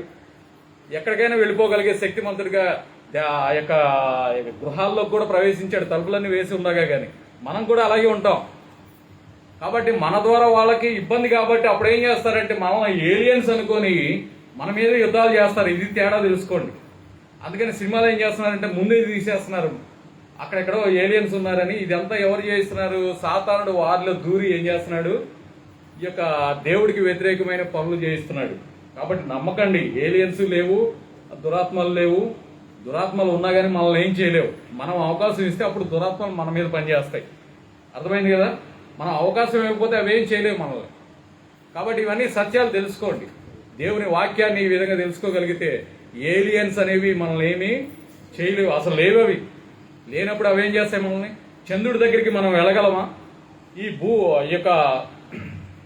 భూ వాతావరణ పొర 10,000 కిలోమీటర్ల వరకే ఉంటుంది. మనకు ఆక్సిజన్ మాత్రం ఈ యొక్క 100-200 కిలోమీటర్ల వరకు అందుతుంది మనకు. ఆ తర్వాత నుండి ఏమవుతుంది? ఇప్పటికి కొద్ది పైకి వెళ్తేనే మనకి చాలా వరకు అందదు ఆక్సిజన్. కాబట్టి ఆ 10,000 కిలోమీటర్ల లోపల శాటిలైట్స్ అవన్నీ ఉంటాయి. ఆ యొక్క శాటిలైట్ పరికరాలు అవన్నీ ఉంటాయి. అవి అక్కడి నుండి మనల్ని అబ్జర్వ్ చేస్తూ ఉంటాయి. మనకు కావాల్సినటువంటి సకల సౌకర్యాలు మనకు సమకూరుస్తూ ఉన్నాయి శాటిలైట్ల ద్వారా. అంతకంటే పైకి వెళ్ళగలిగితే ఏమవుతాం? మాడి మసి అయిపోతాం రేడియేషన్ వల్ల, ఆ అగ్ని వల్ల. అగ్ని యొక్క ఆ యొక్క రేడియేషన్ వల్ల ఆ యొక్క అగ్ని మండితే మనం దగ్గర కూర్చోగలమా? కూర్చోలేము. దేవుడు సొదొమ గుమారాల్లో అగ్ని గంధకాలను కురిపించాడు, ఆ మాడి మసి అయిపోయింది. తర్వాత ఏమైంది? ఇప్పటికీ అలాగే ఉంది అక్కడ. ఆ యొక్క అగ్ని గంధకాలను చూడటం, వెనక్కి తిరిగి చూడటం అంటే అర్థం ఏంటో తెలుసు? చాలా మందికి తెలియదు. ఎవరు? ఆ లోతు భార్య వెనక్కి తిరిగి చూడటం. ఎందుకు చూడొద్దని చెప్పారు దేవదూతలు? ఎందుకమ్మా? చూస్తే శిల అయిపోతుంది కాబట్టి. ఆ కళ్ళల్లోకి రేడియేషన్ పవర్ వెళ్ళి తీసుకుపోతారు. కాబట్టి అగ్నిగంధకాలు ఆ యొక్క పవర్ అటువంటిది. కాబట్టి ఆ యొక్క దేవుని రాకడలో కూడా అటువంటివి జరగబోతా ఉన్నాయి. ఈ లైమ్ అయిపోతుంది భూమి అంతా. ఎందుకంటే మీరు గమనించండి, చెరుకు తోటలన్నీ ఎందుకు కాలబెడతారు? ఎందుకమ్మా చెరుకు తోటను ఎందుకు కాలబెడతారు? పండిన తర్వాత అది ఎరువుగాను తయారవుతుంది, మరలా క్రొత్త పంట వేయడానికి కదా. అలాగే చాలా తోటలు కూడా కాలుస్తారు. కాల్చడం మంచిది. బైబిల్ గ్రంథం కూడా చాలా విషయాలు చెప్తుంది కాల్చమని. ప్రతిదీ కాల్చమని చెప్తుంది. పాత నిబంధనలో, ధర్మశాస్త్రంలో చాలా ఉన్నాయి విషయాలు, చూడండి. కాబట్టి క్రొత్త భూమి ఆకాశం కూడా అంతే, కాల్చబడాలి. కాల్చబడిన తర్వాత మళ్ళా కొత్తగా భూమి తయారవుతుంది. కాబట్టి మనం కూడా ఆ క్రొత్త భూమి మీదకి మనం రాబోతున్నాం. కాబట్టి ఆ క్రొత్త భూమి, క్రొత్త ఆకాశాన్ని మనం చూడబోతున్నాం. క్రొత్త భూమి మీద మనకు మళ్ళీ ఆయాసాలు ఉంటాయి. ఈ కాస్త సమయం కూర్చోలేకపోతున్నాం కదా, టైం అయిపోతుందని చెప్పి. అవును కదా? మరి ఆ క్రొత్త భూమి, క్రొత్త ఆకాశం వచ్చినప్పుడు ఇవేమి ఉండవు, అవసరం ఉండదు. మనం వెళ్ళి మరలా పంట సేద్యం చేసి పండించవసరం లేదు. పంటను దేవుడు సహజంగా మనకిస్తాడు. మన ఆహారాన్ని దేవదూతలకు ఎలా ఇచ్చాడో మనకే ఇస్తాడు. చాలా మంది ఇంకోటి కూడా అంటుంటారు, మన ఆహారాన్ని దేవదూతలకు ఇచ్చాడు కాబట్టి వారు మనుషులాంటి వాళ్లే దేవదూతలు అంటారు. దేవదూతలు మనుషులా? దేవదూతలు మనుషులు కాదు. దేవదూతలు ఆత్మీయ స్వరూపం కలిగిన వారు. దేవదూతలు మరి ఇప్పుడు ప్రభువైన యేసుక్రీస్తు వారు ఏం చెప్పారు? వారు పెళ్లికి ఇవ్వబడరు, పెళ్లి చేసుకున్నారు అని చెప్పాడు కదా దేవుడు. మరి వాళ్ళు పాపపు క్రియలు చేస్తారా? పరలోకంలో పాపం ఉందా? అసలు వాళ్ళు స్త్రీ పురుషులే కానప్పుడు పాపం ఎలా వస్తుంది? చాలా మంది అబద్ధ బోధలు చేస్తా ఉన్నారు, మిమ్మల్ని దారి తప్పించే విధంగా చేస్తా ఉన్నారు. కాబట్టి ఇటువంటి అబద్ధ బోధలు మీరు వినకూడదు. పరలోకం వెళ్ళిన తర్వాత పాపం చేస్తారు, శారీరక క్రియలు ఉంటాయి, స్త్రీ పురుషులు ఉంటారు, ఇవేమి ఉండవు. అసలు శరీరము, రక్తం అనేది ఉండదు, ఆత్మీయ శరీరం మాత్రమే ఉంటుంది. కాబట్టి మనం పాపము చేయలేము. అలాగే దేవదూతలు పాపం చేస్తారు. ఆ పైన ఉన్నవాళ్ళు పాపం చేస్తే కింద పడిపోతారు. ఇంకా పైన ఎందుకుంటారు వాళ్ళు? మళ్ళీ అక్కడ నుండి పాపం దేవదూతలు పైనుండి వచ్చేట. ఇక్కడ నల్ల కుమార్తెలు దేవుని కుమారులు అనేది ఒక ఉంది బైబిల్ గ్రంథంలో. దేవుని కుమారులు ఆ, నల్ల కుమార్తెలతో పోయినప్పుడు ఆ, వారికి పిల్లలను కనిరి ఆ. పూర్వకాలమందు పేరు పొందిన శూరులు వీరే. కాబట్టి ఇక బలాఢ్యులు గొప్ప ఎత్తుగా ఉన్నవాళ్ళు పుట్టారు కాబట్టి వీళ్ళందరూ నెఫిలీలు అని పేరు పెట్టేసి వాళ్ళందరూ కూడా దేవదూతలకి భూమి మీద ఉన్నటువంటి స్త్రీలకు పుట్టిన వారు అంటున్నారు. అటువంటి భారీ కాయలు ఈ భూమి మీదకి వచ్చి సంసారం చేయగలరా? లాజిక్ ఆలోచించారా? చేయలేరు కదా. 40 తాడి చెట్లు అంత ఎత్తుగా ఉన్న మనిషి స్త్రీ ఒక 10 అడుగులు ఉండవచ్చు పని కనీసం. సంసారం చేయగలరా? లాజిక్ ఎందుకు మనిషి అవుతున్నారు? మరి అటువంటి గుడ్డిగా ఎవరు చెప్పినా కానీ నమ్మకూడదు. అర్థమైంది కదా. కాబట్టి దేవుడు వీళ్ళు పాపం చేసినప్పుడు కొంతమంది ఎత్తుగా కావచ్చు, లేదంటే దేవుడు తయారు చేయవచ్చు. గొలియాతు ఎంతైతే ఉన్నాడు? 9 మూరలు అమ్మా, 6 మూరల ఎంత ఉన్నాడు కదా. 6 మూరల 9 అడుగులో ఎంత ఉంటాడు. కాబట్టి అంతకంటే ఎత్తుగా ఇప్పటికీ ఉన్నారు. రెజ్లింగ్ పోటీల్లో, కుస్తీ పోటీల్లో మీకు కనబడుతుంటారు ఎత్తుగా ఉన్నవాడు. 8-9 అడుగుల వరకు కూడా ఉన్నారు కదా. మరి అటువంటిప్పుడు ఇంకా ఎందుకు భూమి మీద పుడతారు? కాబట్టి ఇది అబద్ధం. ఇటువంటి బోధలు చేసేవారు ఎవరైనా కానీ ఇది అబద్ధం అనేది తెలుసుకోవాలి. కాబట్టి అలాగే మనము ఎందుకు ఇవన్నీ తెలుసుకోవాలి, నేర్చుకోవాలి, దేవుని దగ్గరికి రావాలి. ఈ రోజున దేవుని రాకడ రాబోతుందో ఇది తెలియదు మనకు. ఎవరి చేతిలో ఉందట? ప్రభు అయిన యేసుక్రీస్తు వారు కూడా ఏం చెప్పాడు ఆయన? దేవుని రాకడ ఎవరి చేతిలో ఉంది? తండ్రి అయిన దేవుని చేతిలోనే ఉందన్నాడు. మరి ఈయన యేసుక్రీస్తు తండ్రి కాదా? తండ్రినే చెప్తున్నాడు కదా. యోవేలు గ్రంథంలో కానీ, యోవేలు గ్రంథంలో ఉంటుంది చూడండి. హోషేయ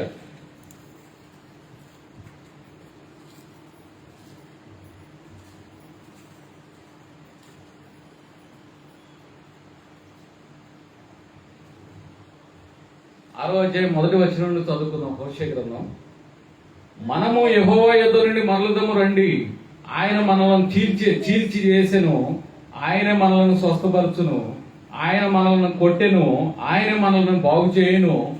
2 దినములైన తర్వాత ఆయన మనలను బ్రతికించును. మనము ఆయన సముఖమందు బ్రతుకున్నట్లు 3వ దినమున ఆయన మనలను స్థిరపరచును. హల్లెలూయా. ఇక్కడ చూసినప్పుడు 2 దినములైన తర్వాత, 2 దినములు అంటే 2000 సంవత్సరాలు. ప్రభు దినం ఎన్ని? ఒక దినము దేవుని దృష్టిలో ఎన్ని సంవత్సరాలట?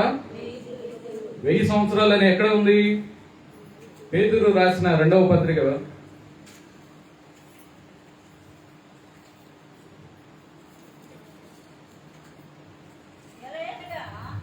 ఏలయనగా ప్రభు దృష్టికి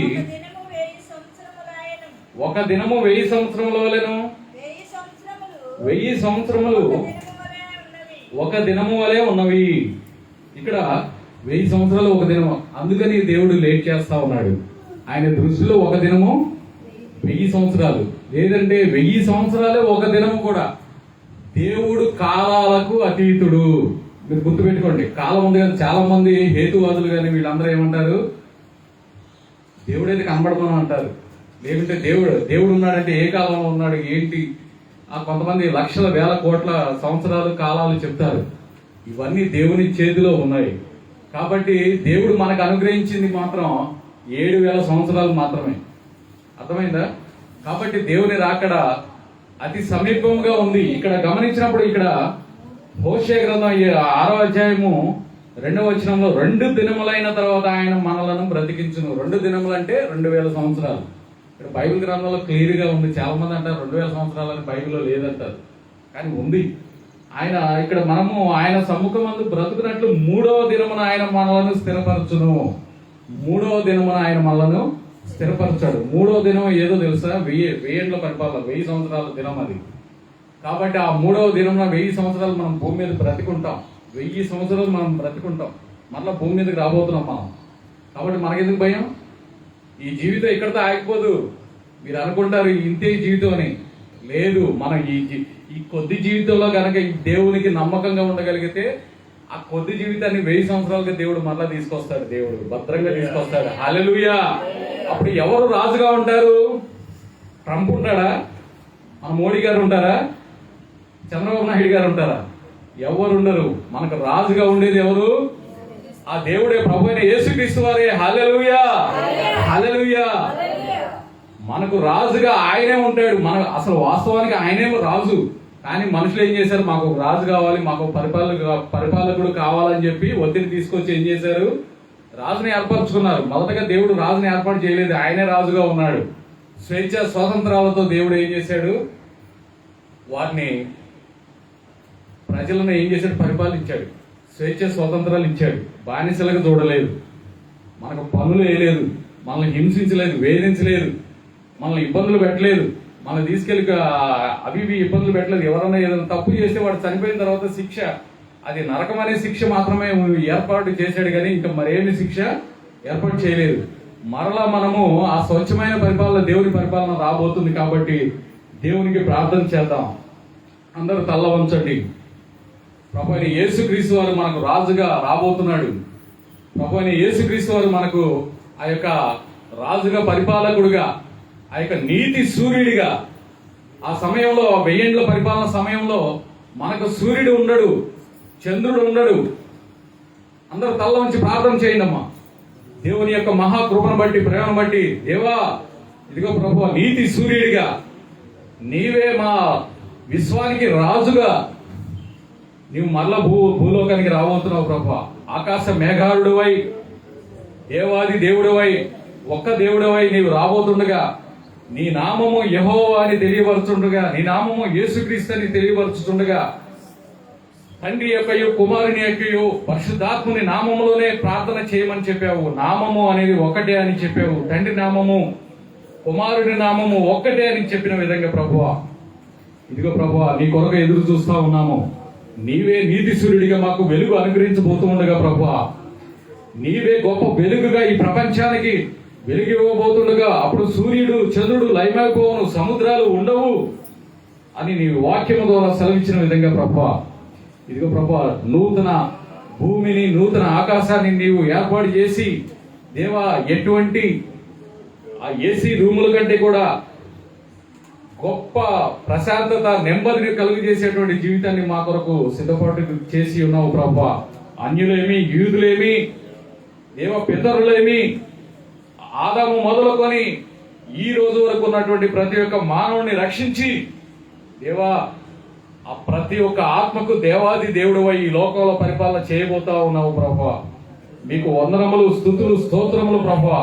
నీ మహాకృపను బట్టి మమ్మల్ని కరుణించి, క్షమించి దేవ కాపాడుతున్న విధానం బట్టి నీకు స్తుతులు చెల్లిస్తున్నాం ప్రభువా. ఈ రోజున నీవు ఏర్పాటు చేసుకున్నటువంటి ఈ వాక్య భాగాన్ని ప్రభువా ప్రతి ఒక్క ఆత్మల్లో, ప్రతి ఒక్కరి మనసుల్లో దేవ నాటుకొని, ప్రతి ఒక్కరికి వెదజల్లబడే విధంగా, ప్రచురించబడే విధంగా, ప్రతి ఒక్క సర్వ సృష్టికి సువార్తగా వెళ్ళబడే విధంగా దేవా, ప్రతి ఒక్క ఆత్మ నశించిపోకుండా రక్షించబడి ఆ పరలోక రాజ్యంలో వారసులు కావడానికి దేవా నీ కృపను అనుగ్రహించి ముందుకు నడిపించమని, నీ ప్రేమ కలిగిన హస్తం చేత దేవా ఎనికి లేని వారమైన మమ్ములను, ఎందుకు పనికిరాని వారి మమ్ములను, తప్పులు చేస్తున్న మమ్ములను దేవా క్షమించండి ప్రభువా. నీ కృపను చూపించండి ప్రభువా. మమ్మల్ని రక్షించండి ప్రభువా. ప్రేమ కలిగిన హస్తం చేత దీవించండి, ఆశీర్వదించండి. మాకేది అవసరమో అది అనుగ్రహించండి ప్రభువా. అవును ప్రభువా, నీ కోపము మా మీద రగులు కొనకుండా నీ యొక్క ప్రేమ కలిగిన కృప ద్వారా మాత్రమే ప్రభువా, మా క్రియల ద్వారా కాదు ప్రభువా. మా క్రియలు మురికి గుడ్డల వంటివి అని సెలవిచ్చిన విధంగా వాక్యం ద్వారా దేవా, అవును ప్రభువా, మా నీతి క్రియలు మురికి గుడ్డల వంటివి ప్రభువా. మా నీతి క్రియల ద్వారా ఏ ప్రయోజనం లేదు ప్రభువా. కేవలము నీ కృప మాత్రము మా మీద ఉంటే చాలు ప్రభువా. నీ కృప ద్వారా మేము రక్షించబడాలని, నీ కృప ద్వారా అనేక మంది ప్రజలు రక్షించబడాలని మేము కోరుకుంటున్నాం ప్రభువా. నీ కృపను అనుగ్రహించి ఈ సన్నిధిలో కూడి ఉన్న ప్రతి ఒక్క బిడ్డను దీవించి, ఆశీర్వదించి, బలపరిచి, ఆత్మీయంగా అనేక మందిని రక్షించబడే సాధనాలుగా దేవా ఈ యొక్క దేవాలయాన్ని అభిషేకించండి.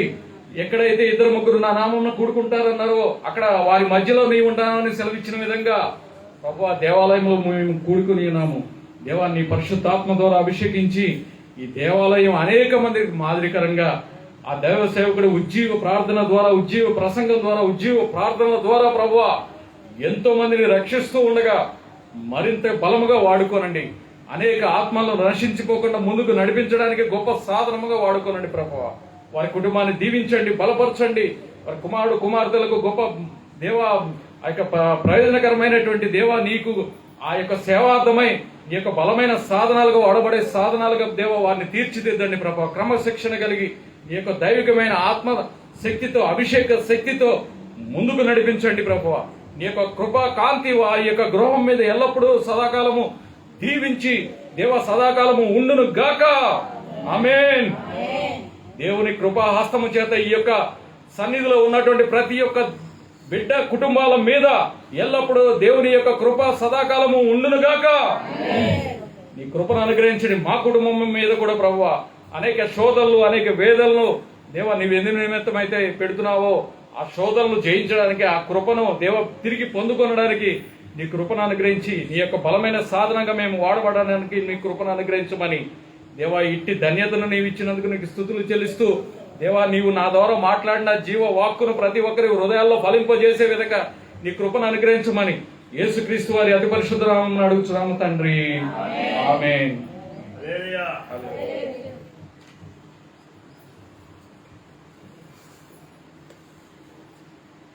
దేవుని స్తోత్రం. హల్లెలూయా. రెండు చేతుల దేవుని నామాన్ని మనం పడతాం. హల్లెలూయా. దేవుని యొక్క సంధానములు, చక్కటి మాటలు, లోతైనటువంటి మాటలు గమనించండి. ఇప్పుడు నేను ఈ మాటలన్నీ కూడా మా తాతగారి దగ్గర విన్నాను, మా మేనమామ గారి దగ్గర విన్నాను, తర్వాత మా అన్నయ్య దగ్గర విన్నాను. ఎందుకంటే ఏదో ఇదే వాక్యం నాకు మునపటి కంటే అధికమైన మేలు మీకు కలగజేస్తుంది నాకు అప్పచెప్తే నేను ఎట్లా చెప్తానంటే, మునపటి కంటే అధికమైన మేలు నువ్వేమైతే కోల్పోయావో, నువ్వేమైతే జారు విడుచుకున్నావో అవన్నీ కూడా దేవుడు మరలా రెండంతలుగా నీకు దయచేయను గాక. ఎట్లా చెప్పేవాడు మీరు ఆమె అన్నేవాడు. గమనించండి వెళ్ళారా, అసలు రెండంతల మేలు అంటే ఏమిటి అంటే అవ్వ ఆదాముల ద్వారా పోగొట్టుకున్నటువంటి ఆ మహిమనే మేలును మరలా 1000 విందు ద్వారా ఆయన రాకడ ద్వారా మీకు ఇస్తాడు.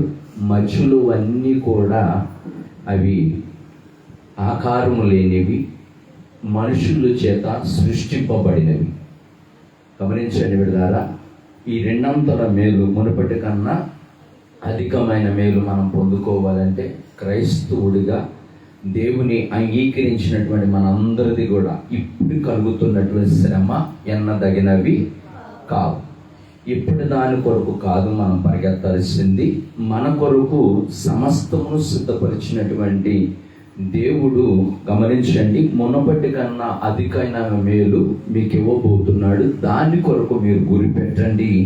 ఇప్పుడు శ్రమల మీద గురి పెట్టవద్దని పరిశుద్ధాత్మ దేవుడు మీతో మాట్లాడిన మాటను బట్టి మీరు స్థిరపరచబడుదురుగాక, మీరు నాటబడుదురుగాక. ఈ లోకములో అపవాది కలగజేయించినటువంటి గలిబిల్లు ఉచ్చులో మీరు పడకుండా ఆయన రాకడలో ఎత్తబడేటటువంటి వధువు సంఘముగా మీరు నిలబడుదురుగాక. ఆమేన్. హల్లెలూయా, హల్లెలూయా. చక్కటి వివరణ. మీకు మీ అందరికి ఒక క్వశ్చన్ వేస్తున్నాను బిడ్డలారా.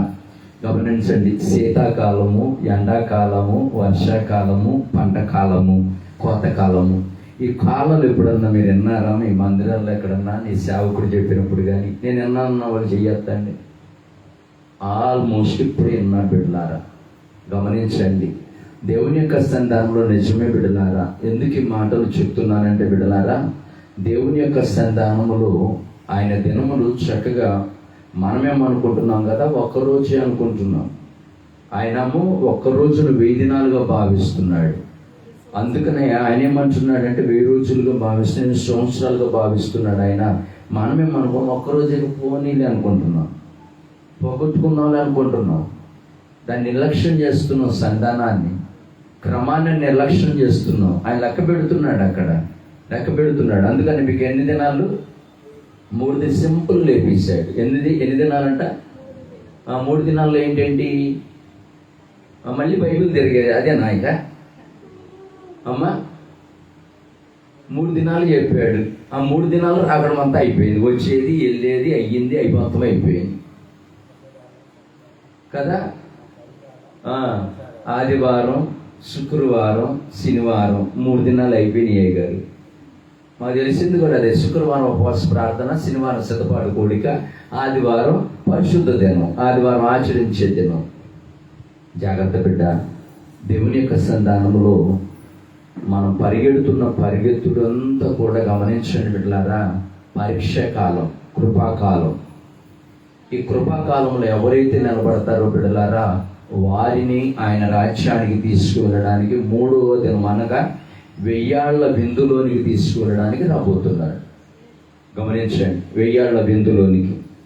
2వ రోజు అనగా అర్థం ఏమిటి అంటే ఈ లోకానికి 1000 బిందులు, అంటే ఇక్కడ కూడా ఒక 1000 బిందువు ఉంది బిడ్డలారా. గమనించండి, ఇవన్నీ కూడా లోతైనటువంటి ఇవన్నీ కూడా మనం తెలుసుకోవాలంటే ఇలాంటి వాక్యాలు అప్పుడప్పుడు మనం వింటూ ఉండాలి. మనం ఎంతవరకు కూడా నా మనసు బాధలో ఉందండి, నా మనసు గాయాలై ఉందండి, కుటుంబంలో నెమ్మది లేదండి, కుటుంబంలో అశాంతి ఉందండి, భర్త వల్ల నెమ్మది లేదు, భార్య వల్ల నెమ్మది లేదు, కొడుకు వల్ల నెమ్మది లేదు, కూతురు వల్ల నెమ్మది లేదు, ఆర్థిక ఇబ్బందుల వల్ల నెమ్మది లేదు, శరీరంలో ఉన్న భాగాలను బట్టి అనారోగ్యాలను బట్టి నాకు నెమ్మది లేదు. ఎంతవరకు వీటి మీద మనసు పెట్టుకొని మనం ఆత్మీయ ప్రయాణం సాగిస్తున్నాము కానీ వాక్యం మీద మనస్సు నిలుపుకొని దేవుని దగ్గర అంగలార్చే అనుభవం కాదు మనం రానే అక్కడికి రమ్మంటూ పిలుస్తున్నాడు ఈరోజు వాక్యము ద్వారా. దేవుని స్తోత్రం, హల్లెలూయా. ఇది చెప్పుటకంట ఆయన దాసుల మీద ఏం నిలబెట్టాడంట? అభిషేకము పెట్టాడంట బిడ్డలారా. ఆ అభిషేకముతోటనే మాత్రమే ఈ మాటలు, లోతైన మర్మములు బయటపడుతూ ఉంటాయి. కాబట్టి దాన్ని తెలుసుకుని మనం ప్రయత్నం చేయాలి. ఇప్పుడు నాదంతా వాక్యమును బట్టి నాది ఒకటే మాట బిడ్డలారా, దేవుని యొక్క సంతానంలో ఆయన త్వరగా రాబోతున్నాడు. ఇది సత్యం, ఎవరన్నా కాదన్నా ఇది సత్యం బిడ్డలారా. ఆయన వచ్చేటప్పుడు మాత్రం చెప్పాడు. మనుషులందరూ అనుకుంటున్నారు అయ్యగారు చెప్పినట్లుగా ఆ టైము ఈ టైం అని చెప్పి అంచనాలు వేసుకుంటున్నారు అందరూ కూడా. ఎప్పుడు 2020 అని, 2002 అని, 2004 అని, ఇప్పుడు 2000 ఎప్పుడని 30వ సంవత్సరం, 37వ సంవత్సరం, 40 ఎవడికి వచ్చినట్టు ఆడ వేసేసుకుంటున్నాడు. గమనించండి. కానీ ఆయన ఎందుకు ఆలస్యం చేస్తున్నాను కూడా చెప్పాడు. ఎందుకు ఆలస్యం చేస్తున్నప్పుడు ఎందుకొరకై అంటే సింపుల్గా ఒక మాట, నీ కుటుంబాన్ని నువ్వు రక్షించుకుంటావని నీకు ఒక అవకాశం ఇస్తున్నాడు. నీ బకాయిలు ఎలాగైతే బ్యాంకోడు కూడా గమనించండి బిడ్డలారా, పెనాల్టీయే, చెక్ బౌన్సే. కానీ గమనించండి బిడ్డ, కానీ నీకు శిక్ష పడకుండా, జైలు శిక్ష పడకుండా ఉండడం కోసం కట్టడానికి నీకు ఒక సమయాన్ని ఇస్తానని ఆడు ఎట్లాగంటాడు బ్యాంకుడు కూడా. కట్టకపోతే ఏం చేస్తామంట? తీసేసుకో అన్నంత వీజీ కాదు బిడ్డలారు బ్యాంకుడితో. గమనించండి, నాడు కోట్లు పడగలు ఎత్తునోడికి చుట్టమేమో కానీ మనకు చుట్టం కాదు. అంబానీకి చుట్టం, అదానికి చుట్టం, పారిపోయినటువంటి గమనించండి కింగ్ ఫిషర్ రోడ్కి చుట్టం కానీ మనకు చుట్టం కాదు. గమనించండి, ఇంకొకరికి 3000 కోట్లు బగాయి పెట్టి ఐపీ పెట్టేసి నెత్తిసిన చేతులు అంటే ఆడికి రద్దు చేసి వాడికి ఆడికి చుట్టం కానీ మన చుట్టం కాదు. నువ్వు 10,000 కొడితే నీకు జైలు పెడతాడు. ఎందుకు ఈ మాటలు నేను చెప్తున్నాడు పరిశుద్ధాత్మ దేవుడు అంటే, నీకు నీ కుటుంబాన్ని కట్టుకునడానికి నేను సమయాన్ని ఇచ్చాను. నీ కుటుంబాన్ని కట్టుకోవడానికి సమయాన్ని ఇచ్చాను. ఈ సమయంలో నీ కుటుంబాన్ని కట్టుకునే కృపను పొందుకున్నావా చేయొద్దని అందుకొరకు మాట్లాడాడు ఈ రోజున. అర్థమైందా? ఈ ప్రార్థనలన్నీ కూడా అశాశ్వతమైనవి కానీ వీడు తెలుస్తానన్నాడు. వీటన్నిటినీ కన్నా విలువైంది ఏంటంటే గమనించండి, నీకు మునపటి కన్నా అధికమైన మేలు నీ కొరకు నేను దాచి ఉంచాను. అది గమనించండి, దొంగిలింపబడదు, కాల్చివేయబడదు, తృణీకరింపబడేది కాదు. అది నా యొక్క రాజ్యములో ఉండే కృప, ఆ 3వ దినము కృప. ఆ కృప కొరకు వేగిరపడమంటున్నాడు. దాని కొరకు వేగిరపడేవాడుగా ఉందామా వద్దా? ఏంది అంటే ఇంకేడమో తెలుసా, ఇవన్నీ కరెక్ట్గా నాయ్ గారు మా అప్పుడు పోతాయా, ఇవన్నీ కరెక్ట్గా నాయ్ గారు ముందు అక్కడ దాకా వెళ్ళాలంటే ఆయన రాకడికి వెళ్ళాలంటే మనసు నెమ్మది ఉండాలిగా. ముందు ఆయన రాకడలో మనం ప్రార్థన చేయాలంటే అయ్యారు ముందు మా అబ్బాయి మారాలి అయ్యారు, ముందు మా ఆయన మారాలి అయ్యారు, నువ్వేం చేస్తావు నాకు తెలియదు కానీ ముందు మాకు దగ్గర 3 లక్షల అప్పులు ఉన్నాయి కదా బావాలి ప్రార్థన చేస్తావు చేయవా ముందు రాకడ గురించి మాకెందుకు ముందు అప్పులు పోవాలి బిడ్డ. వాటి మీద కాదు నీ మనసు ఉండాల్సింది, దేవుని రాకడ మీద, దేవుడు మనల్ని ఎన్నుకున్న విధానం మీద మన మనసు ఉన్నట్లయితే తప్పకుండా నీ ఘనమైన కార్యములో నువ్వు ఆయన ఘనమైన కార్యములో నువ్వు ఉందుదుగాక, ఆయన రాజ్యములో నువ్వు నిలబడుదుగాక. నీవు అన్నా నేను, నీవు అంటే ఒకలా అందరా? ఇప్పుడు మీరేమనాలి? మేము అనాల. మేమందరము ఆయన సంధానం నిలిచి భాగ్యము మాకు వచ్చునుగాక. హల్లెలూయా, హల్లెలూయా.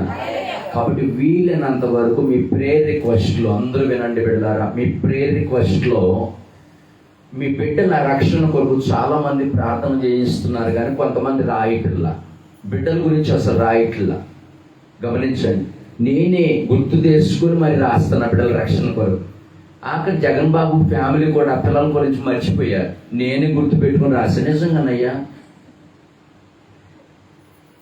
ఎంతవరకు ఎక్కడ ఉందంటే మనసు అంతవరకు. ముందు అప్పులు పోతే బాగుంది, ముందు అనారోగ్యాలు పోతే బాగుంది, ముందు మా ఆయన మా కొడుకు మారితే బాగుంది. ఇంతవరకే ఉంది తప్ప రాకడ గురించి ఎవ్వరు పట్టించుకోవడం, భయం అనేది ఒక్కళ్ళకు కూడా లేదు బిడ్డలారా. కానీ ఆ రోజు నువ్వు భయపడిన ప్రయోజనం ఉండదు. అప్పటికి నువ్వు ఎక్కడ జారిపోతావు తెలుసా? అగ్ని ఆరదు, పురుగు చాన స్థానంలోనికి వెళ్ళిపోయిన తర్వాత నీ గోడు వినేవాడు, నీ మొర్ర వినేవాడు, నీ దుఃఖాన్ని ఆలగించేవాడు, నీకు ఒక గోరు చుక్క నీటిని అందించేవాడు అక్కడ ఎవడు?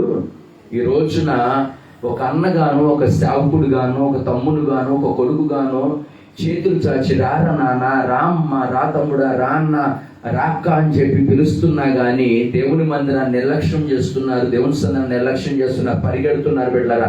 వ్యాపారం పరిగెత్తాడు ఒకడైతే బిడ్డలారా, చేతి పని అని చెప్పి పరిగెత్తారు ఒకడైతే బిడ్డలారా, ఉద్యోగం అని పరిగెత్తారు ఒకడైతే బిడ్డలారా, కుటుంబంలో నెమ్మది లేదని ఆ కుటుంబం దగ్గర కొట్టుకుంటా తిట్టుకుంటా ఆ ఇంట్లో పడేది ఒకడైతే బిడ్డలారా, రాజ్యం గురించి ఎదిగేది ఎవడు? ఇంకా ఈరోజు బ్రతికితే చాలా అనుకుంటున్నాం బిడ్డలారా, ఈ రోజు నడిస్తే చాలా అనుకుంటున్నాం బిడ్డలారా, ఈ రోజు కేసుల నుంచి విముక్తి కలిగితే చాలా అనుకుంటున్నాం, ఈ రోజున్న సమస్య నుంచి విడిపింపబడితే చాలా అనుకుంటున్నాం. రేపొద్దున ఆకలి అయితా, రేపొద్దున సమస్య రాదా? మనం కోరుకోవలసింది దేవుని దగ్గర శాశ్వత పరిష్కారాన్ని కోరుకోవాలి బిడ్డలారా. శాశ్వతమైన బిడ్డలుగా మనం ఉండాలా బిడ్డలారా. శాశ్వతమైన రక్షణ కృప మన కుటుంబానికి కలగాలి బిడ్డలారా. దాని కొరకు పరిగెత్తండి బిడ్డలారా, ఈ లోకంలో ఉన్న వాటి కొరకు కాదు బిడ్డలారా. ముందు మీరు అడగాల్సింది ఏంటంటే, గమనించండి బిడ్డలారా, కొంతమంది అడిగారు బిడ్డలారా మా కుమారుల రక్షణ కొరకు అని అడిగినట్లుగానే ముందు మీరు అడగాల్సిందే దేవుని దగ్గర రక్షణ ఇంటిలో ఉంటే నీ ఇంటిలో కొదువులు ఉండవు, కొద్ది కాలం మీకు శ్రమ కలుగును, పిమ్మట మీరు సువర్ణముగా తేజరిల్లింపబడుదురుగాక. మీ కుటుంబంలో ఉన్న కొరతలన్నీ యేసు నామములో తొలగింపబడునుగాక. ఆమేన్, హల్లెలూయా. ఇందుకు ముందు చదివినటువంటి హోషేయ గ్రంథంలోని గమనించడం చక్కటి పదం నాకు కనబడింది బిడ్డలారా. ఏమిటంటే తినవసరం లేదు కానీ మీరు కనబడదు కానీ ఏమిటో తెలుసు బిడ్డలారా, దేవుని యొక్క సంతానంలో మనమంట బిడ్డలారా, మనమంట రాజు బిడ్డలమంట బిడ్డలారా. మనందరం కూడా ఎవరమంట? రాజు బిడ్డలమంట బిడ్డలారా. మరి రాజు బిడ్డలు బెకారోళ్ళు ఎట్టయ్యారు? రాజు బిడ్డలు బెకారోళ్ళు ఎట్టయ్యారు? గమనించండి బిడ్డలారా. కారణం ఏమిటంటే బిడ్డలారా, రాజు బిడ్డలు దేవుని మాట అతిక్రమించడం బట్టి బిడ్డలారా, ఆయన కృపను కోల్పోయి బిడ్డలారా చేతకాని వారిగాను, చేవు చచ్చిన వారిగాను, చేతి పనులు చేసుకునే వారికి తయారయ్యారు. కానీ అపవాది బిడ్డలేమో రాజ్యం వెలుగుతున్నారు బిడ్డలారా. కానీ మీకు ఇంకో మాట చెప్పనా, వాళ్ళు కూడా పప్పు కొడుకో, వాళ్ళు కూడా రేపు పొద్దున ఏమవుతారో తెలుసా? అబద్ధ క్రీస్తు అనేటటువంటి వాడి పాలనలో త్వరలోనే ఉంది బిడ్డలారా. గమనించండి, త్వరలోనే ఉంది. ఇజ్రాయేలు జనాంగం అంతా కూడా యెరూషలేములోనికి వచ్చేస్తున్నారు. అందరూ చూడండి, యెరూషలేములకు వచ్చేస్తున్నారు. యెరూషలేములోనికి ఇంకా రావడానికి 10% మాత్రమే ఉన్నారు బిడ్డలారా. 60% మంది వచ్చేసారు. ఇంకా 10% 70% మంది వస్తే రాకడ, అబద్ధ బోధకుని యొక్క రాకడ మొదలవుతుంది బిడ్డలారా. గమనించండి, అది కూడా అక్కడి నుంచి. ఇప్పుడు ఇశ్రాయేలు ప్రజలందరూ కూడా యేసుక్రీస్తు అని మెస్సయ్య వచ్చేసాడు, మన కొరకు ప్రాణం పెట్టారని చాలా మంది నమ్మడం. అక్కడ ఇప్పుడు అనుకునేది ఏంటంటే రెండు అబద్ధ క్రీస్తు అనేవాడు వస్తాడు, నేనే క్రీస్తుని అంటాడు. ఇప్పుడు దేవుణ్ణి ఎరగని వాళ్ళందరూ కూడా ఆయన భజన చేయడం మొదలు పెడతాడు. అది ఎక్కడి వరకు గమనించండి బిడ్డారా, రష్యా కానీ అమెరికా కానీ పుట్టోడు కిమ్మోడు దగ్గర నుంచి మొత్తం మన భారతదేశమే కానీ, పాకిస్తాన్ కానీ, బంగ్లాదేశ్ కానీ, ఆఫ్ఘనిస్తాన్, మొత్తం అన్ని దేశాలు, ఈ భూప్రపంచం అంతా కూడా బిడ్డలారా అబద్ధ క్రీస్తు పాలనలోనికి దాసోహం అవడమే. అప్పుడు ఎలాగైతే బ్రిటిష్ పాలనలో మన దేశం వాళ్ళే గనులైనటువంటి వాళ్ళు ఎలాగైతే గమనించడం బిడ్డలారా వారికి సహకరించారో, అబద్ధ క్రీస్తు పాలన కూడా అనేకులు సహకరించే రోజులు రాబోతున్నాయి. అప్పుడు మొదలవుతుంది బిడ్డలారా ఈ లోకంలో 7 ఏళ్ల శ్రమ. దానిలోనికి ఉండకుండా ఆ రహస్య రాకల్లో వీడు ఎప్పుడైతే అబద్ధ క్రీస్తు పాలన ప్రారంభించబడడానికి, పరిపాలించడానికి ప్రారంభిస్తాడో అప్పుడు ఆయన ఘోర శబ్దముతో ఓడగా ఆ మధ్యాకాశంలోనికి ఎవరైతే సిద్ధపడతారో, ఎవరైతే కుటుంబాలు కట్టుకుంటారో, ఎవరైతే బిడ్డలు కట్టుకుంటారో, రెండవ మేలు కొరకు ఎవరైతే చూస్తారో వారు మాత్రమే ఆయన ఘోర శబ్దమేనగా ఆయన రమ్మనగానే అక్కడ కోల్పోబడుదురుగాక. అక్కడ 7 ఏళ్ల విందు మీకు సిద్ధపరిచి ఉన్నది. ఆ 7 ఏళ్ల విందులో రహస్య రాకడలు ఎత్తబడిన వారు ఉంటారు, విడవబడిన వారు అబద్ధ క్రీస్తు పాలనలో అనుభవించేటటువంటి స్థితిలో మీరు ఉంటారు బిడ్డలారా. ఇప్పుడు ఈ రెండిట్లో ఏది కావాలి మీకు? ఏది కావాలి? మరి కావాలంటే నువ్వు దేని కొరకు పరిగెడుతున్నావు? దేని కొరకు పడుతున్నావు? సమ్మెకే డబ్బులు కట్టాలి గారు, డాక్టర్ డబ్బులు కట్టాలి గారు, బ్యాంకులో లోన్ తీసుకున్నాం, బజాజ్లో లోన్ తీసుకున్నాం, లోన్ కట్టాలి గారు, వస్తువులు తీసుకున్నాం. దీని కొరకు ఆదివారం ఒక్కరోజు వస్తాలే. ఆదివారం కూడా పరిమాణాలు అందరూ ఖాళీగా ఉంటారు కాబట్టి ఆదివారమే డాక్టర్ మీటింగ్లు కూడా పెడుతున్నారు. అది కూడా మానేస్తున్నారు. ఆదివారం కూడా ఆదివారం పని ఉందని, ఆదివారం సాగులు వచ్చినాయి, ఆదివారం ఏది బంతి పంచలు పెట్టుకున్నారు అని, ఆదివారం తినాల కార్యక్రమం పెట్టుకున్నారని, ఆదివారం పెళ్లి పెట్టుకున్నారని నువ్వు మానేస్తే పోతే రాకడలు ఎట్టద్దు పడుతావు. అందుకని అంటున్నాడు, మునుపటి కన్నా అధికమైన మేలు మీకు కలగజేసేదను. అది లోక సంబంధమైన మేలు కాదు, అది ఆత్మ సంబంధమైన మేలు. ఆ మేలు ఏమిటయ్యా అంటే ఆయన రాకడలో ఎత్తబడే మేలు. అట్టి కృప ఈ సియోను కృప మినిస్ట్రీస్, సియోను ప్రార్థన మందిర సహవాస బిడ్డలందరికీ దేవుడు అనుగ్రహించును గాక. అంతేకాక దేవుని యొక్క సంఘముగా ఎత్తబడుతున్నటువంటి ప్రతి ఒక్క బిడ్డకి అట్టి కృప దేవుడు అనుగ్రహించును గాక. ఈ రోజు వర్తమానం, చక్కటి వర్తమానం అందించినటువంటి దాసుల్ని, దాసుల పరిచయాన్ని దేవుడు దీవించి ఆశ్రదించి ఇంకా బొబ్బలంగా పరిచయంలో వారిని వాడుకొను గాక. వారి కుమారుల్ని, అమ్మగారిని కూడా దేవుడు వాడుకొని బలపరచును గాక. ఆమె అందరూ కలిసి లేచి నిలబడదాం. దేవుని యొక్క సన్నిధానం